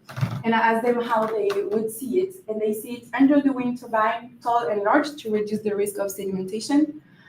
Complex in the internal, but with a rounded external shape, to be external rounded shape, to reduce the conflict with the gears. They also think about wrecks or rocks to mimic, because for them it's what works the best. They think it's a good compensation. However, they are willing to participate more to discussion and be integrated in the project more. And so for that, on this point, I asked them if they would be willing to go fish in these zones with the offshore wind farm, accounting for the risk that it exists. And about half of the subject I surveyed told me that they would definitely try to develop this coactivity with us. And based on this 50% of fishers and on other sources of information that I used from the literature and discussion with the partners, I calculated that we would need 6,000 cubic meters of artificial reefs. So I tried to understand which volume we would need to produce enough biomass for sustainable fishing. But 6,000 cubic meter could seem a lot. We would need like 6 reefs of 1,000 cubic meter, which is really big. As you can see here, is like the biggest reef in the Mediterranean Sea, and it's only 300 cubic meters. You can see the little guy here compared to the reef. And actually, it would maybe not be 6 reefs of 1,000, but maybe several big reefs and multiple small ones around. But this has to be determined. And actually, if we go back to the methodology I presented to you, with the 3 sources of information, we now know the potential fishers numbers, even if there is bias. I had a matrix that we can discuss later if you want. We have the target species, the purpose and objective, which are haliotic and ecological. We have kind of the shape thanks to the fishers. However, we don't know anything about the arrangement or the unit sizes. And this is because of obstacles that we encountered during the discussions with all the partners and contractors. The contractors of the project are the offshore wind farm developers, so we're discussing with them. And their perception is that the turbine will innovate so much by the time the first wind farm will be exploited, which will be by 2035, that they can't really know what will be the design. Here you have all the different design of floating offshore wind farms that exist, and you can see that depending on how the cable is implemented, the anchors, or even the floating structures, it can really impact the design of an artificial reef that could be under the wind turbine or around. So for now, we would need more like information from the offshore wind farm developers. But I still tried to develop 2 scenarios that are broader than what I wanted, but because of the uncertainties, I just stopped. So with our 2 objectives, to produce benthic and demersal species and stimulate pelagic ones in a haliotic function, and protect or restore endangered species in an ecological function. The first option would be a modular and stratified habitat network. So as I was saying, with like several big reefs of, I don't know, like 500 cubic meters and multiple small ones around. It's called a village. It's have been done already in the Mediterranean Sea with the big reef I presented to you. This could support multi-trophic ecological interactions. And the small reefs could be adaptable to different type of species. For example, if we want a higher economic value for the fishers or a higher profitability to go that far from the coast to these zones, we could, for example, focus on the lobster production on several little reefs for them to be profitable. However, this type of scenario would be costly, and the integration of different size and different types of artificial reefs would be a little bit more difficult in terms of transportation and immersion. The second scenario is about multifunctional hybrid reef units. As you can see here, I generated this image with my friend ChatGPT. It's just to show you that it would be fewer but larger reef structures that would span into the entire water column. So we could target benthic, demersal, and pelagic species at the same time.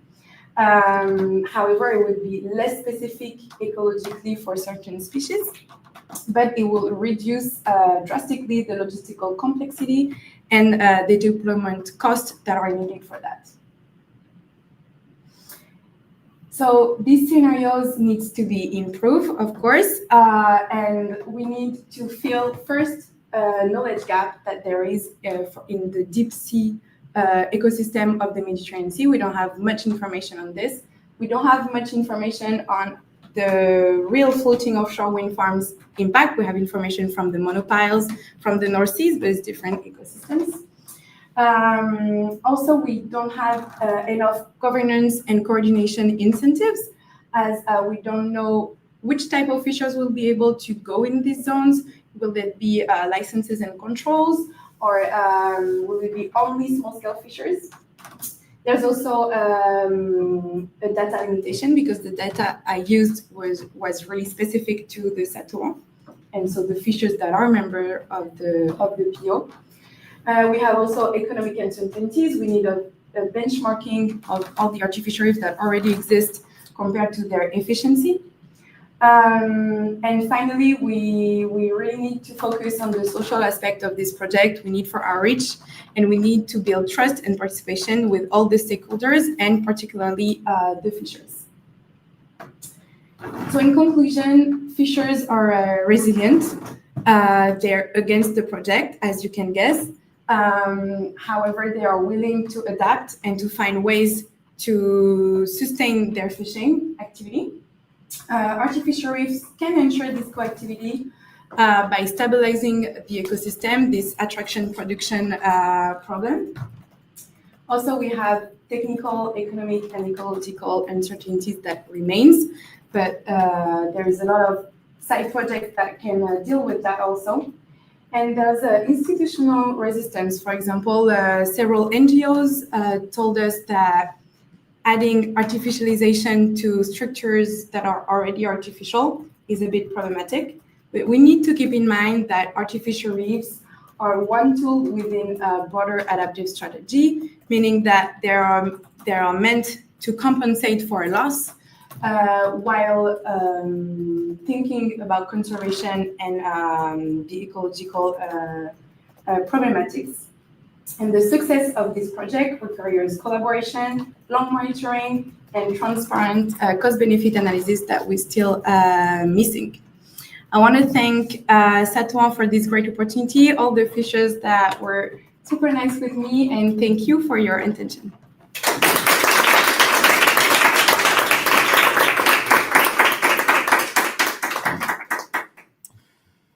Timothy, if you want to start on this one. Oh, thanks.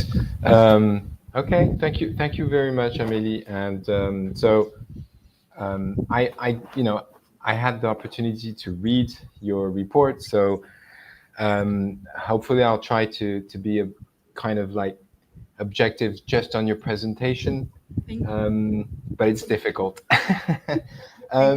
My main question when I read your report, and also when I saw your presentation, was how you were able to address the objective of your internship with the way the results were interpreted. And the difficulty I have here is, I think you did a really good job at interviewing all those fishermen. The difficulty I have is understanding. I think perhaps we need more explanations as to what scenarios you provided to them. So I know there is a survey, but perhaps for more clarity, because it sounds like you just went there and said, okay, there's going to be a wind farm project. What are your thoughts on the question? And so they fear, for example, displacement of fishing grounds. Does that mean the wind farm will be closed to fishing. Obviously, it's an open question at this point, but I still believe that the project developers, the wind farm developers, have a certain number of scenarios, but they can't just adapt their wind farm entirely to the fishermen's needs. So I feel like there was a need to show what different scenarios in terms of spatial planning. So do you have a slide maybe, or could you explain the different type of scenarios in terms of spatial structure? Is it considered in the future that the fishermen can go and just fish through the wind farm, or are there options that were given, or depending on the gears?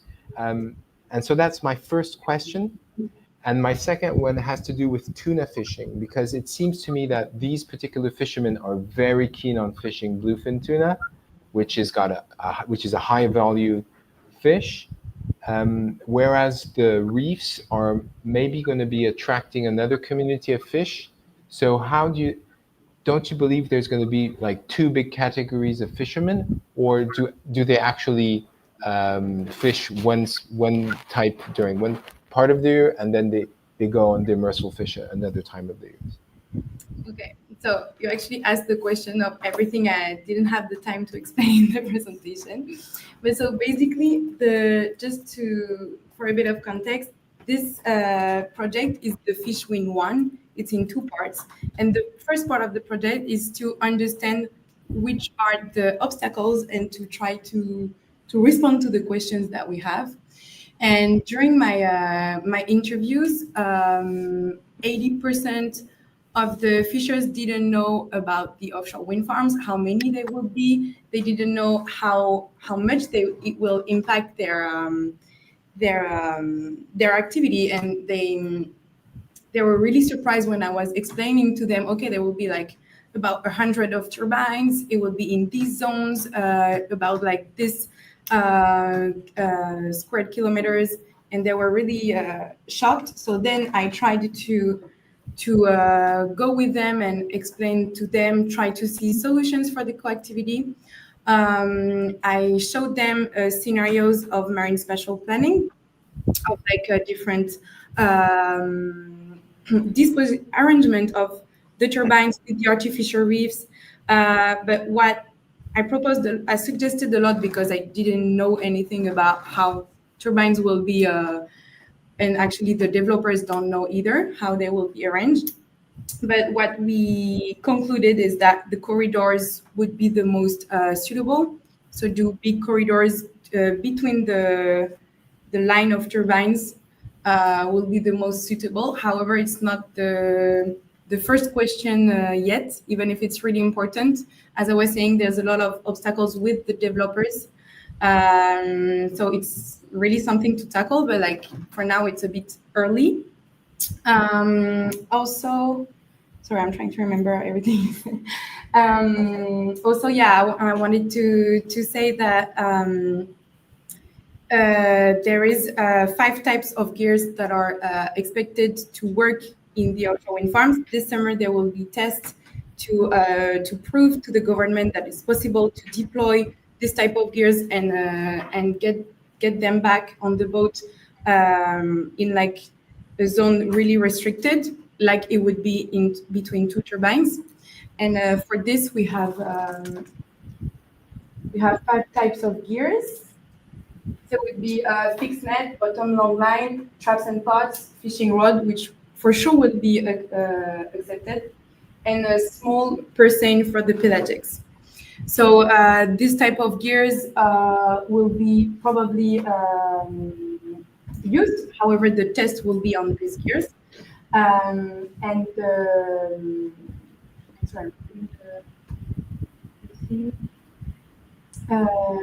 Yeah, and the whole challenge is also because this type of gears are used really costly, like the small scale fishers that are not targeting bluefin tuna, even if all the ones that are targeting bluefin tuna also target any type of others fish. For example, the season of bluefin tuna is over now, and they're all working on like sea breams or hicks using these gears, but really closer to the coast. So this is a challenge also to adapt they're used in a depth that is really different, and to, as I was saying, to try to have a profitability that is enough to consume more gas to go in the zone that are really far. And about the artificial reef that you were saying would target more demersal and benthic species. We're in discussion. One of the partner is Lineup Ocean. I don't know if you know them, but they are expert in artificial reefs. And so we discussed with them and also with Sylvain Pioche, which is one of my supervisors, expert in artificial reefs. We discussed of floating structures like these ones on this image that will be colonized by microorganisms, permitting to the demersal species to be a bit more closer to the surface and be more available for the predators. There's also another option, which are artificial reefs that have a shape that permit to the currents to be oriented towards the surface to permit to provide more nutrients to the pelagics and have to the small pelagics and then the biggest ones to have an interest for them more than the attraction, as I was saying, like a nutrition interest. I don't know if I was okay. Yeah, that was really interesting. Thank you very much. welcome. Thank you, Timothée. Aldine. So, thank Amélie. So, yeah, I am getting this Aldine, I'm sorry, we have trouble with your microphone, I think. Maybe it's because you're using. No, maybe it's not microphone. Can you try again? Do you hear me? We've got problem with your microphone. I don't know what happened here. Aldine, Is it better? No, Aldine, I propose you change the type of microphone you're using, maybe not, and I go with Solène. Solène? Okay. Yes. Can you hear me well? Yes. All right. Yes. Okay. Good. Yes. I mean, most of my questions were answered in your previous in what you answered just before. I was just willing to go to the answers of the fishermen, where they say that one big obstacle that they see is the impact on drifting longline. Are they prepared to really give up this type of fishing if they go fishing in this area, for example, or how do they see this switch maybe of methods to that is one, I guess, that they use a lot, where they're really open to these changes and to adapt their fishing methods? I think that was on the slide you just showed, the supplementary slide, but just to have your feedback on it. So yeah, it was really complicated to see another solution for them, because for them the offshore wind farms implementation is just like the end of the fishing of bluefin tuna. Someone told me it's the death of the fishing activity, but I was trying to make them arrive to open views, and they told me that one of the solutions would be to go over these areas. That's why I was talking about fuel consumption also, is that they would be obligated to go over these areas, so go over like 20 miles from the coast to not be to be sure to not have a collision with the structures. And that's why we want to compensate. Also, they will have a lot of fuel consumption multiplied, and their profitability will, by essence, will decrease.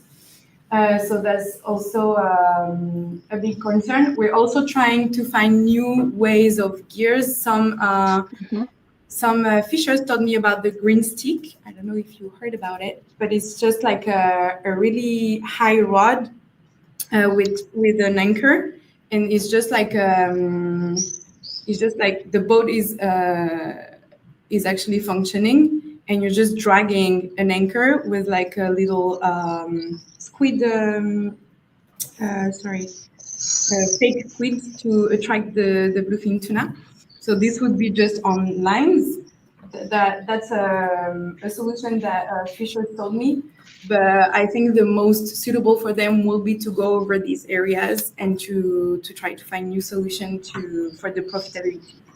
So I think everything we're thinking in this co-activity is not for the fishers to go every day in these zones. It's just like for them to have a conversation possibility. For example, with the fishing rod, there is a lot of fishers catching bluefin tuna with the rods. Several one on the boat. Okay, and in the end, do you know if the decision of which type of scenario to implement will be made, and how will there be more consultation with the fishermen, or yes, how will this decision in the end be made? And if you could advise one of these scenario, how would you justify it, and which one would you choose and push for in the end if you had to help for this decision in the end? So I would say there's two main points. The first one is that, as I was saying, we need a kind of a benchmarking of the artificial reefs compared to their efficiency, and we need to know which costs we're ready to put in, because, for example, even if the fewer but larger structure would be less costly in the implementation, it would be more costly in research and development. It also depends on the partners of the project that are more working already on the innovative aspect of the artificial reefs. The second point that is important is the estimation of the potential fishes numbers. So as I was saying, I used sources that are solely for Occitanie, and also with that are specific to the Satouan. But the PACA region, the Provence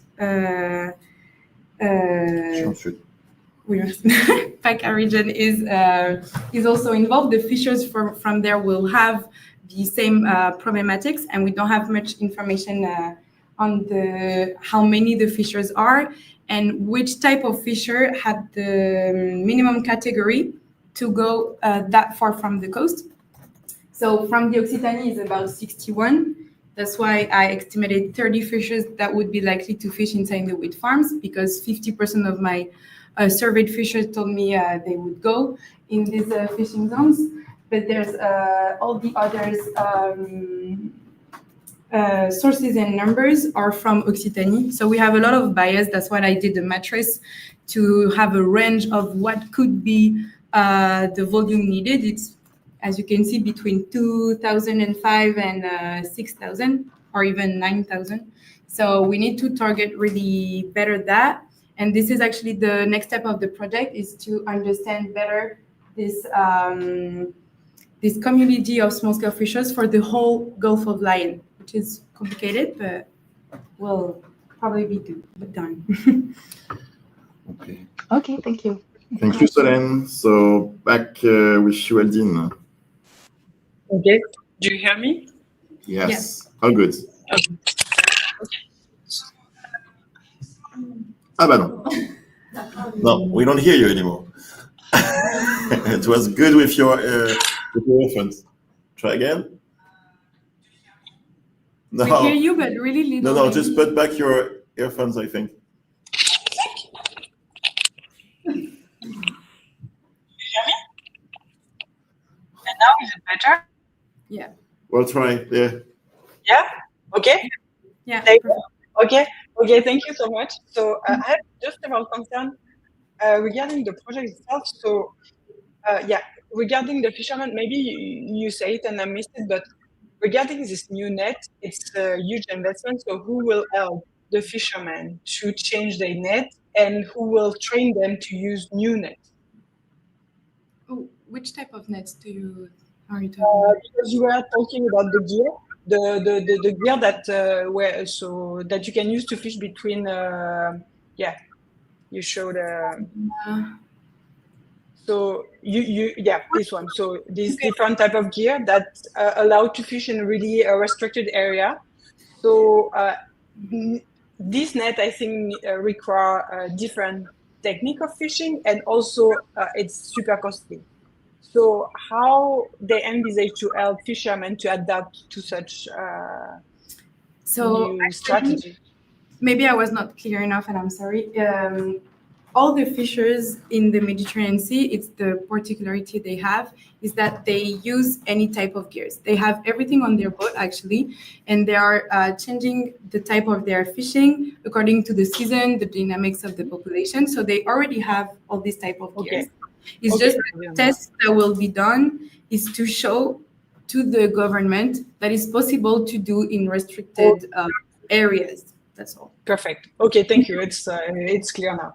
So the area you are targeting has a really important cultural concern, and I think that it's a natural patrimony that is that not only the fishermen are using, but the society in general, and how the society and the politic, perceive this project, and how do you manage to make them participate in a project?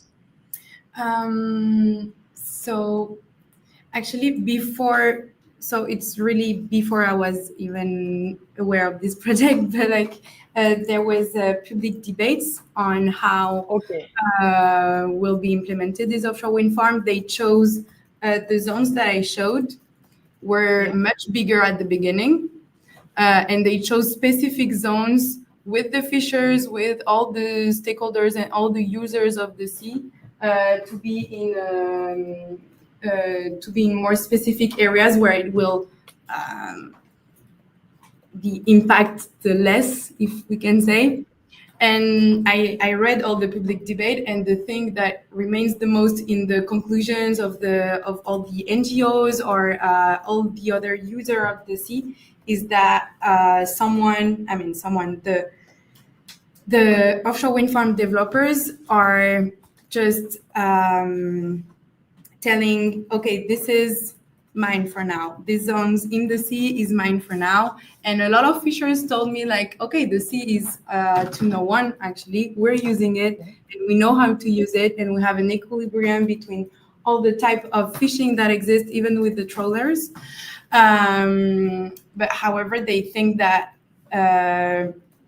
privating kind of a zone in the sea is really problematic. Yes. And going to the next question. So where is the natural park in this zone? The natural park is here. Okay. The Gulf of Lion Natural Park. So a whole offshore wind farm zone will be in the natural park. Okay. How old is the natural park, and are they planning to extend it? So this I can't really respond because they are part of the project, Fishwind. They are partners of the project. However, I didn't have the chance to meet them. They think for now is too early to give their opinion. So I hope they will arrive in the discussion later. But I don't really know how they think about that.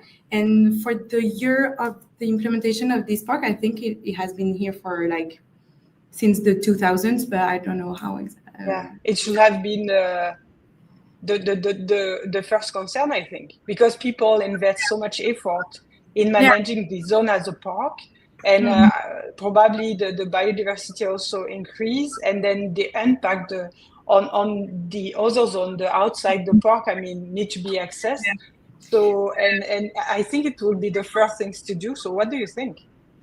What I think is also another thing that is important to say is that the first zones of offshore wind farm will be the little blue ones that you see here by 2035.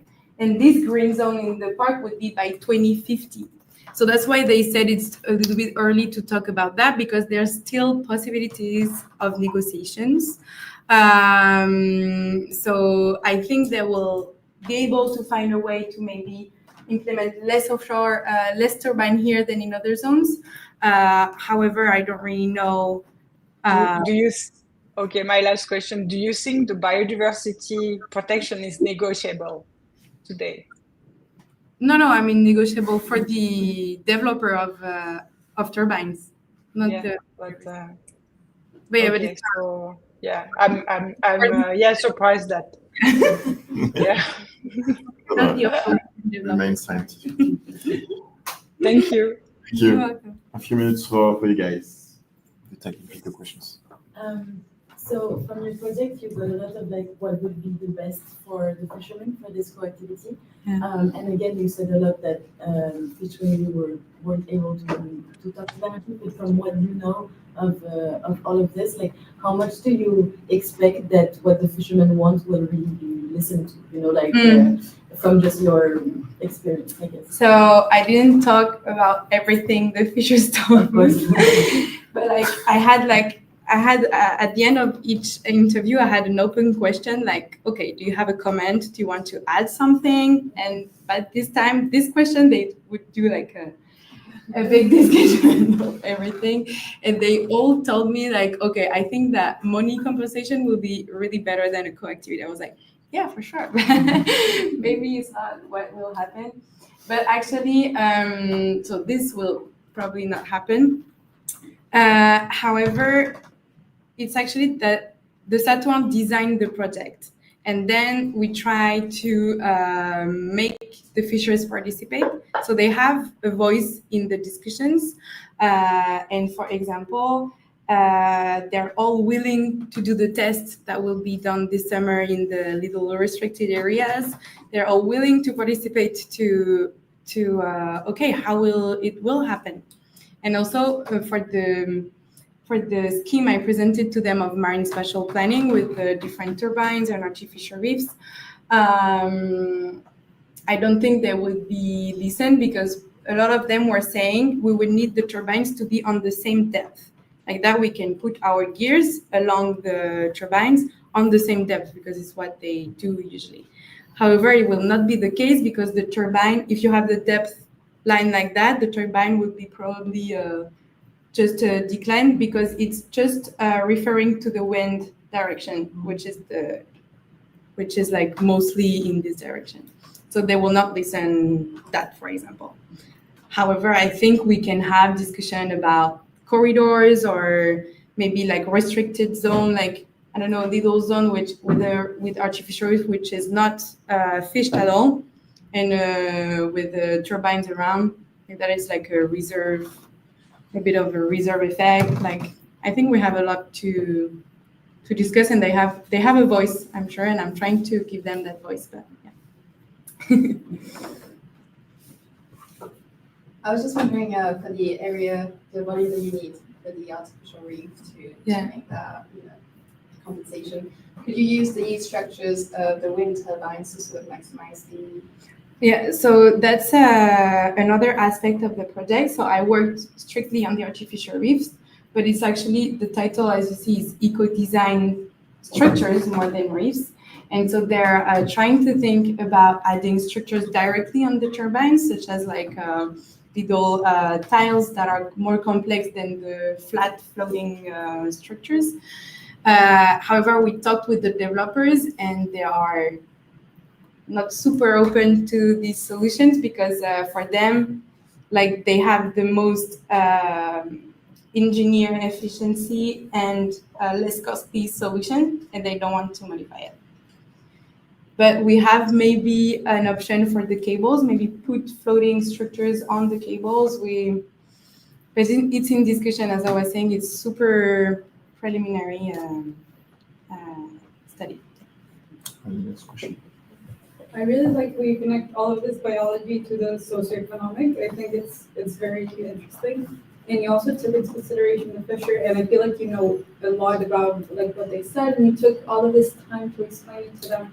I think I'm just a bit more curious about how much time did you take with each of them? You know, like because it feels like it was quite a lot, so I want to know a little bit more about that. Actually, it was not that long. Like it was 30 minutes interview. I mean, however, there was a lot of fishers talking a lot, so it would take more time.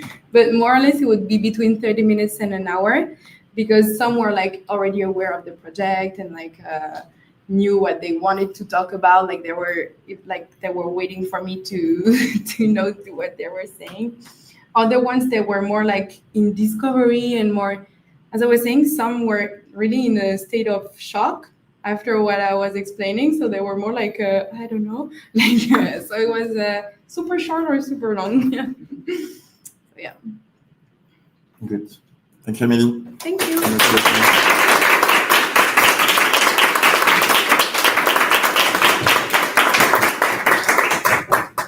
So for the last speaker, the last student in this session, hello, Lucia. We're welcoming you, Lucia.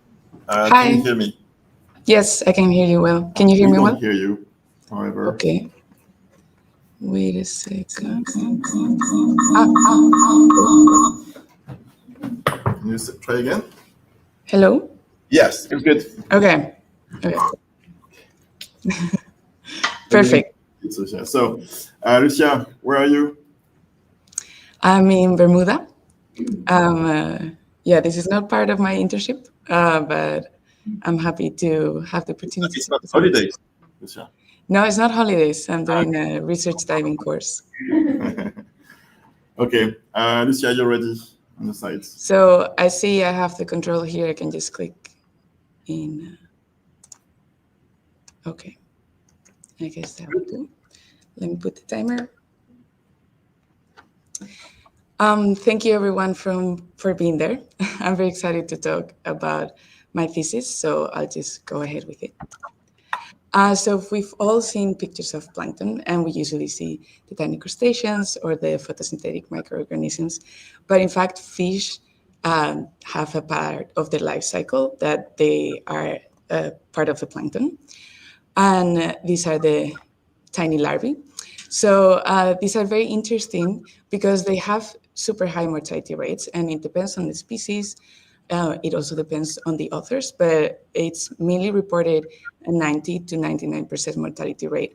And that makes them really valuable and exploited resource because we can use them to study for conservation measures, but we can also use them for fish restocking purposes. And we know that larvae are affected by a group of biotic and abiotic factors that we'll look at it later. But first, I wanted to explain briefly the life cycle of coastal fish. It's usually divided in two phases, the offshore pelagic phase and the coastal phase. And it starts with the eggs drifting, and when they hatch, that gives way to the larvae. And in this phase, they're also drifting with the current. And it lasts 20 to 100 days. And by the end of this phase, when they develop swimming abilities to look for habitat, they're referred to as the settlement stage or competing larvae or post-larvae, and I will refer to them interchangeably, larvae, post-larvae. And as we say, they have really high mortality rates, but we know this is a natural population bottleneck.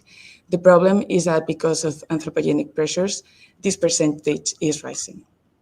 So to tackle that, EcoOcean developed the Casciomar project that uses the post-larvae capture, culture, and release technique. And they applied it in Cassis, La Chota, and Marseille since 2015. And their aim is to restore the coastal fish populations. So the PCCR technique bypassed the high mortality window of this larvae that is aggravated by the anthropogenic pressures. And in fact, it has been proven that it maintains natural genetic diversity because it collects wild larvae. It is less expensive than producing hatchery fish, and it has a negligible impact compared to the benefit. And there's one study that has proved that larvae of diploid sargus that have been reintroduced in the Mediterranean had a 70% survival rate. So we had a data set of 10 years of larval catch.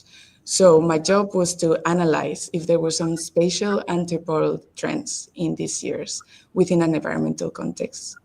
And the second objective was to see if the productivity of the project could be increased for the future.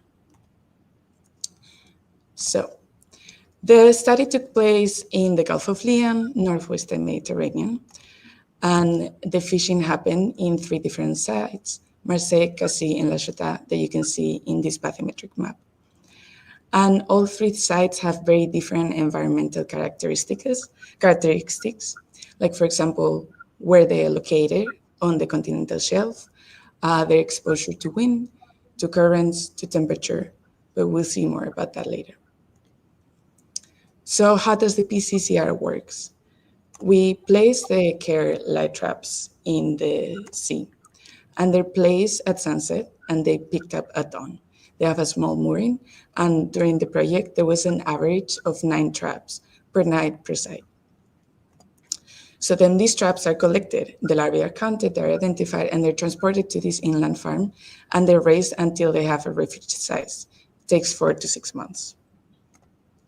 And then they're released back into the sea, and they have developed a release protocol to optimize their survival in the wild.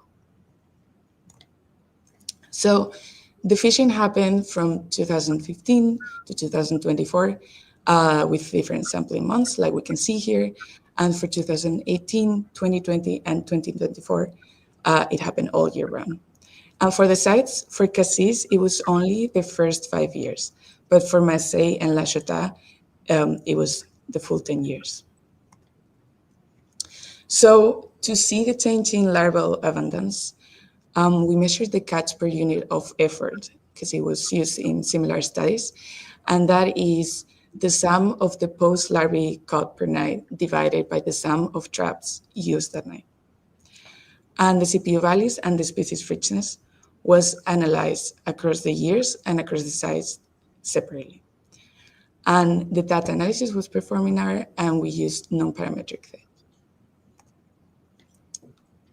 So the first thing we saw was to look at, we looked at the species composition, and we found there was 33 identified families in the total catch, with Sparidae, Pomacentridae, and Mucilidae, covering the top 80% abundance, and 76 different species, with Pagellus acarne, Spicara sp, and Chromis chromis, covering 45% on the total abundance. And so we look at the variation of this species composition throughout the years. And what we see here are the top 3 dominant species of each year with all the different colors and their relative abundance. And the rest of the species and their abundance are all grouped in the other category in pink on the top. And then we also have on top the different green sectors, which signal if it was fished through the whole year or only some parts of the years. But the first thing we see very straightforward is that the species composition is not homogeneous through the years. And then if we look at the sites, we find the same. And in fact, in La Chota, the relative abundance of the top 3 seems to be a little bit smaller compared to 2, which could hint that there is a higher species richness, and we did explore that, but that's additional in the annex. So for the CPUE, we got a total number of 32,488 individuals using 13,815 light traps. And we had an extensive data set with values going from 0 post-larvae per trap per nap to 86. So we wanted to see the spread of the CPU values across the years.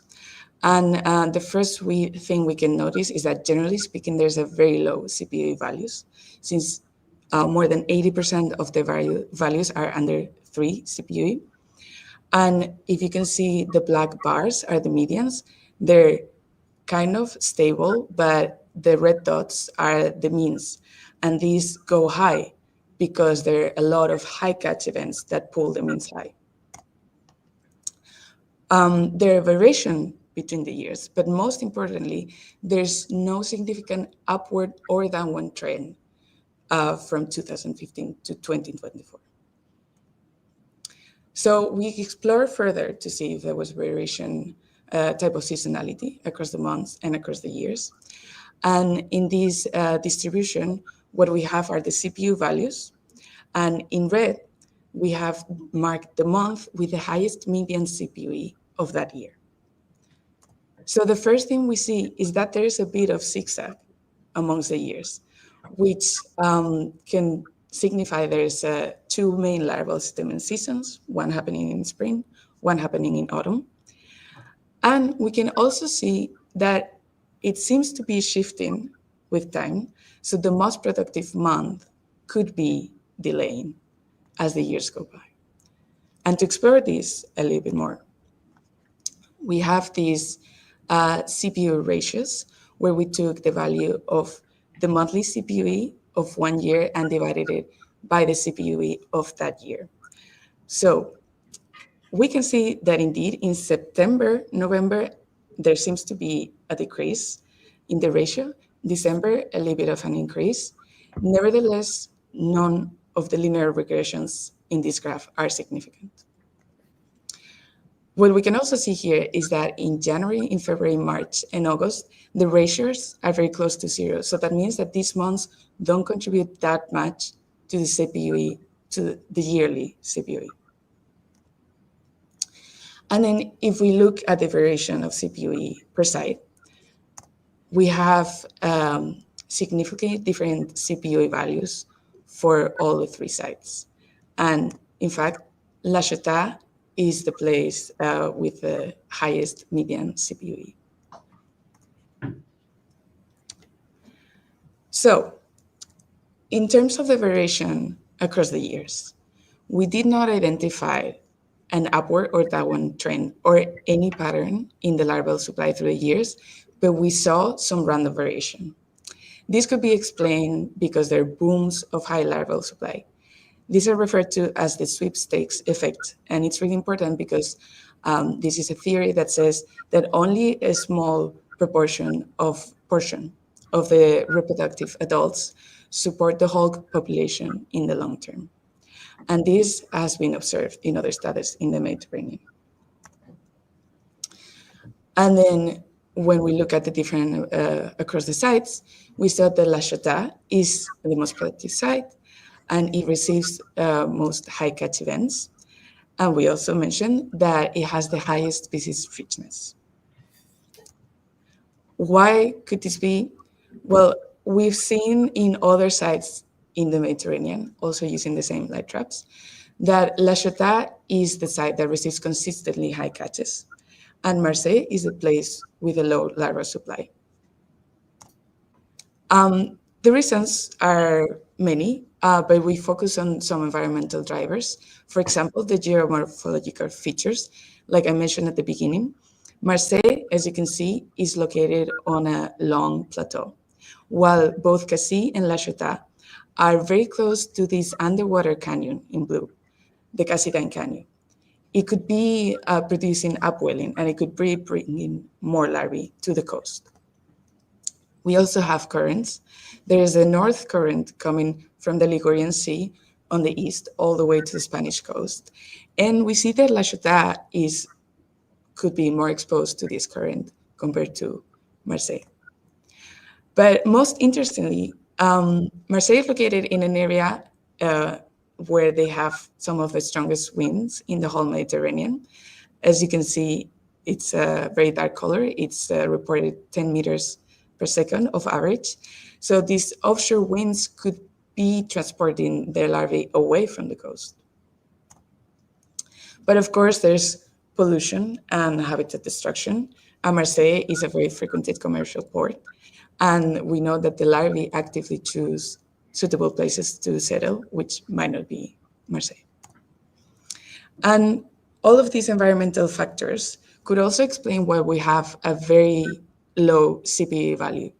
And we say it's low because compared to other studies from the Northwestern Mediterranean, they report similar values. But if you compare it to the tropical areas, it can range from 300 to 20 CPUE values. And even in the Southwestern Mediterranean, there are CPUE values of 11.8.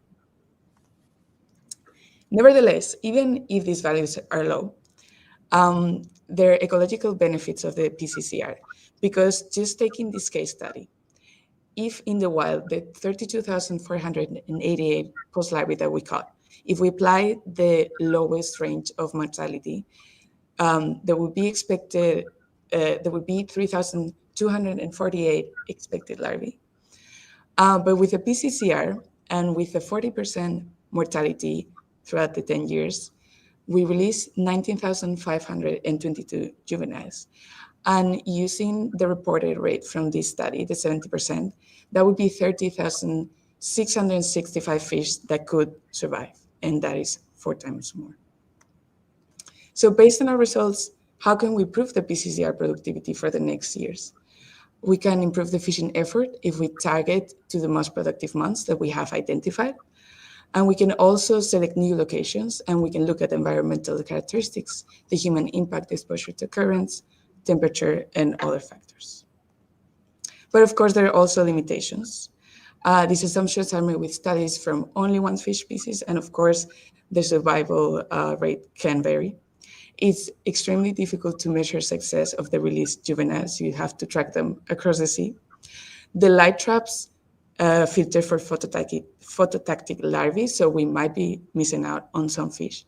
And when the weather conditions are extreme, fishermen don't collect larvae. So we might be missing an environmental window. So we've seen that larval abundance and species richness show annual and spatial differences, but there's not really a temporal trend throughout the years. Although we see a seasonality effect when we compare the years and the months, there might be something there, but overall these results help improve the productivity of the Casciomar project. And improving the knowledge of larval supply, it can be helpful for conservation, fishery regulations, for creating models in the face of climate change. And we know that PCCR aids ecosystem restoration in this changing environment. Thank you to all of these people, EcoOcean, and the scientists that helped me. Thank you very much.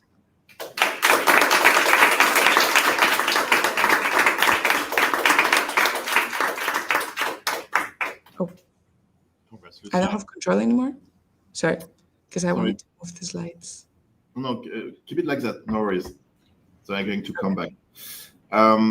So I propose Adine to start with the questions. Thank you. So thank you, Lucia, for this presentation. Yeah, I have 2 main questions, I think. So when they are harvesting the larvae for the culture and to maintain them in captivity, so how do they know that the larvae they catch already went or not through this mortality checkpoint? So you're saying, how do they know if that larvae was supposed to die, was going to die? To survive, yeah. Yeah. Well, obviously that's impossible to know. These are assumptions, but the high mortality rate that is backed up by literature. So, of course, you couldn't know if this specific larvae that they caught would survive or they would die. But the idea is that the chances are very high that they die. So they want to put them in a safe space, raise them so that they have a safe size. And then this window is a theoretical mortality window, could be by yes, but if these larvae that they are catching are part of the 10% that remain, they are even affecting more the population. Well, the thing is that they really need to know from which pool of larvae they are talking about.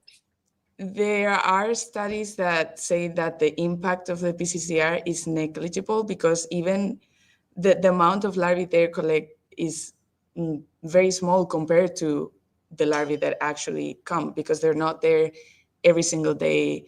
They're not there in every single point of the ocean. They just have 3 spots, and they go at different times. So they're missing out. I think I didn't put it there, but I think it was reported just at 0.05% that they're catching of the actual larvae that come. Yeah, so they catch, the impact is technically negligible. Yeah. Okay. And so you mentioned, is there any ongoing study to verify the resistance of the released larvae into the wild? Because, when a larvae, you have 10% larvae remain into the wild, fine, but they went through so many different threats, stress, so that increase the immune system, their motility, their strategy of survival, at different level. So when they are raised into captivity, they are not facing all of this threat, making the strategy of survival potentially affected. So how do you have any undergoing study, or do they have any knowledge about that? Yep, yeah, absolutely. That's a really good point. So when they have them in the tanks, they have specific techniques for raising them and for feeding them to not domesticate them. That is very present for them. So they try not to domesticate them. I'm not sure exactly what are the techniques. I know, for example, the way they feed them, the type of thing they feed them. At some point, they put a live prey, so they develop hunting capabilities. And so they have that in place while they're in the tanks. And then for the release, there's actually a picture, well, I don't know if there's a picture in the annex, but anyways, what they do is they have, they put like a net above the cages when they're underwater, and they leave them there 24 hours within the net. So they acclimatize to the sounds, to the smell. So it's not like they just release them and they're in this new environment and they don't know what's happening. So they have this protocol put in place. And regarding the studies, as I said, it's really difficult to track the release larvae, well, the release juveniles. But there's this one study that they did in the same area with the Diplodocus sargus juveniles, and they put a tag in them. And that's the reported survival rate that I use, that yeah, they track them. Okay, but today, because it's in a specific zone, so they can follow the population genetics. They can, before releasing the fish, they can either take the mucus to do some PCR, or they can do maybe they can take a little piece of the tail to get more molecular information on it. And then after, when the fishermen are catching those fish, or I mean, they can also have systematic campaign on looking at the genetic of those fish that were catch, so to have somehow a follow-up of what they release. And I don't know, but did they thought about that? I don't think so, not in such a large scale, because I think the amount of juveniles they release and the amount they catch, it would be a lot of money.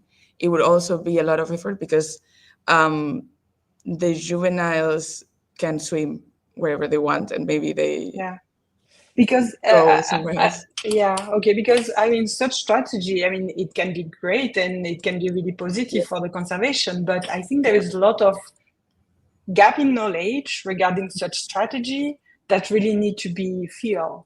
Because as I mentioned for my first question, if they even don't know which pool of fish larvae they are harvesting from the wild, that's a big concern. So okay. Yeah, there can be a lot more studies for sure. I think it's just the size of it that is complicated. Okay, thank you so much. Thank you.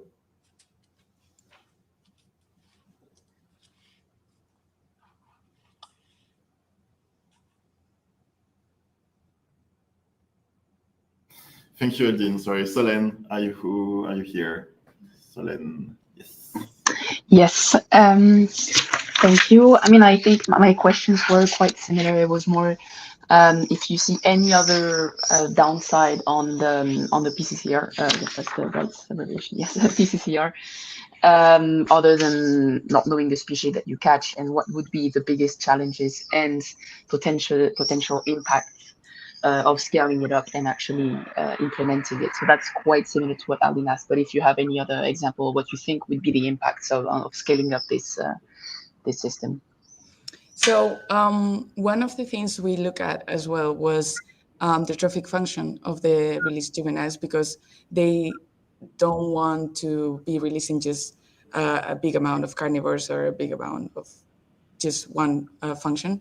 So that is something that could be a challenge, but so far we saw that the composition of the functions is very heterogeneous. So that's not a problem, and it actually was compared to an artificial reef in Marseille. And maybe the only challenge that I see could be the light traps, because as I said, they are catching photodiatic larvae. So maybe there are other fish species that we're not collecting with that. So yeah, there's for sure. I mean, the idea is that you're not selecting which species you are reintroducing, so you keep it as natural as possible. But yeah, for sure, the technique is in of itself selective. So, yeah. Okay, thank you. Thank you. Thank you, Solène. Allez, let's go to Timothée. Thank you, Lucia. Listen, I think I had quite a lot of answers by listening to you reply to the previous questions. I guess I only have one question. I had never heard about the PCCR approach, and thinking one day that we would do some kind of ecological engineering on the plankton part of the system to try and replenish the natural mortality is, live and learn. But I guess I'm very curious to know a little bit more. Could you provide a little bit more context on this particular project? In particular, what are the next stages to your knowledge, and how? Explain a little bit more also how the results you found of those different years going to feed into the decisions that will be made about the upcoming strategies around this particular project. Thank you. Mm-hmm. Yeah, that's a really good question. So they have a lot of knowledge on this area, and what they were feeling is that they, compared to other parts of the world, they get really low larval supply. So my objective was to analyze their data, because 10 years of data is very valuable, just to see if there was something going on. And so seeing, for example, that there are certain months that have more larval supply, they could target their efforts in these months, because the idea, of course, is to make it as profitable as possible, because this project costs money. There are fishermen involved, there are the people that work in the farm. Everything costs money, and the idea is to make it as profitable as possible. So to catch as many larvae as possible to make a bigger impact, let's say. And so through my study, we were able to see if indeed there was this seasonality. And then for sure the sites, of course, they would like to expand into different areas. And I think it's really important, because this is something they, even before I started analyzing, they said they were noticing. So it was just a feeling they had that in La Chota, there was more larvae, and there seemed to be more richness. In Marseille was very poor, and they were pointing to the underwater canyon. So I think choosing the location, they definitely have a lot of knowledge where it's better, where are the fish, the larvae coming from, with which currents, and that is, if you want to choose a new location, I think that would be really useful information for them. Okay, thanks. Thank you, Timothée. Thank you, Lucia. So a few minutes for you guys. Questions for Lucia? Margot? Sorry if you said it and maybe I missed it, but the technique, it was developed by EcoOcean, or it was done elsewhere? Sorry if I missed it. Did you get the question? Yeah, I heard it. No, the technique was not developed by EcoOcean, but they have. So the base of the technique was not developed by EcoOcean, but they have developed it and implemented with their specific light traps that they do develop, the care light traps. So it has been used in other studies, this technique. It's usually for reef fishes. Yeah. Yeah. Okay. You have a follow-up? Well, let's go. That's okay. Yeah, just a question. Do you know if, like, what kind of like permits you need to catch wild larvae and release it in the ocean? Like, is there, I don't know, safety checks in the lab to make sure you're not, you know, putting some virus in the or bacteria or whatever? Like, is there, you know, what they need to get for permits and admin? I actually don't know anything about permits. Like it didn't even cross my mind. But they do have a farm, and I think in general, like when you raise live animals, you have certain requirements to meet. So I'm pretty sure, yeah, they have some laws to follow, but I have no clue about the permits. I never asked. It's true that in France we've got this policy of whatever animals you have in a lab, it doesn't go back because things can happen. Well, thank you, Lucia. Setting is a bit particular on this one. So we're going to do a long bite. So first, congratulations, Lucia. So before we see, I think I forgot one. For Amélie, someone was saying nice. And also, of course, Virtuous, Lucia, Hassan, Peter, Gilles. Gilles is here. Hello, Gilles. Thank you for welcoming our students. Valérie, Anaël, Béatrice. And Gilles again. Yes, We need permit. Good to know. Also, so thanks also for watching. There's Solène, Aldine, Timothée, if you can stay around for a few more minutes. It's time for lunch. Good, so we are on the lower terrace, and also we'll take a picture all together first in the kind of auditorium, which is a bit cooler than the terrace. Okay, see you there in a few minutes. Bon appétit. Bon appétit. Enjoy your time. Thank you.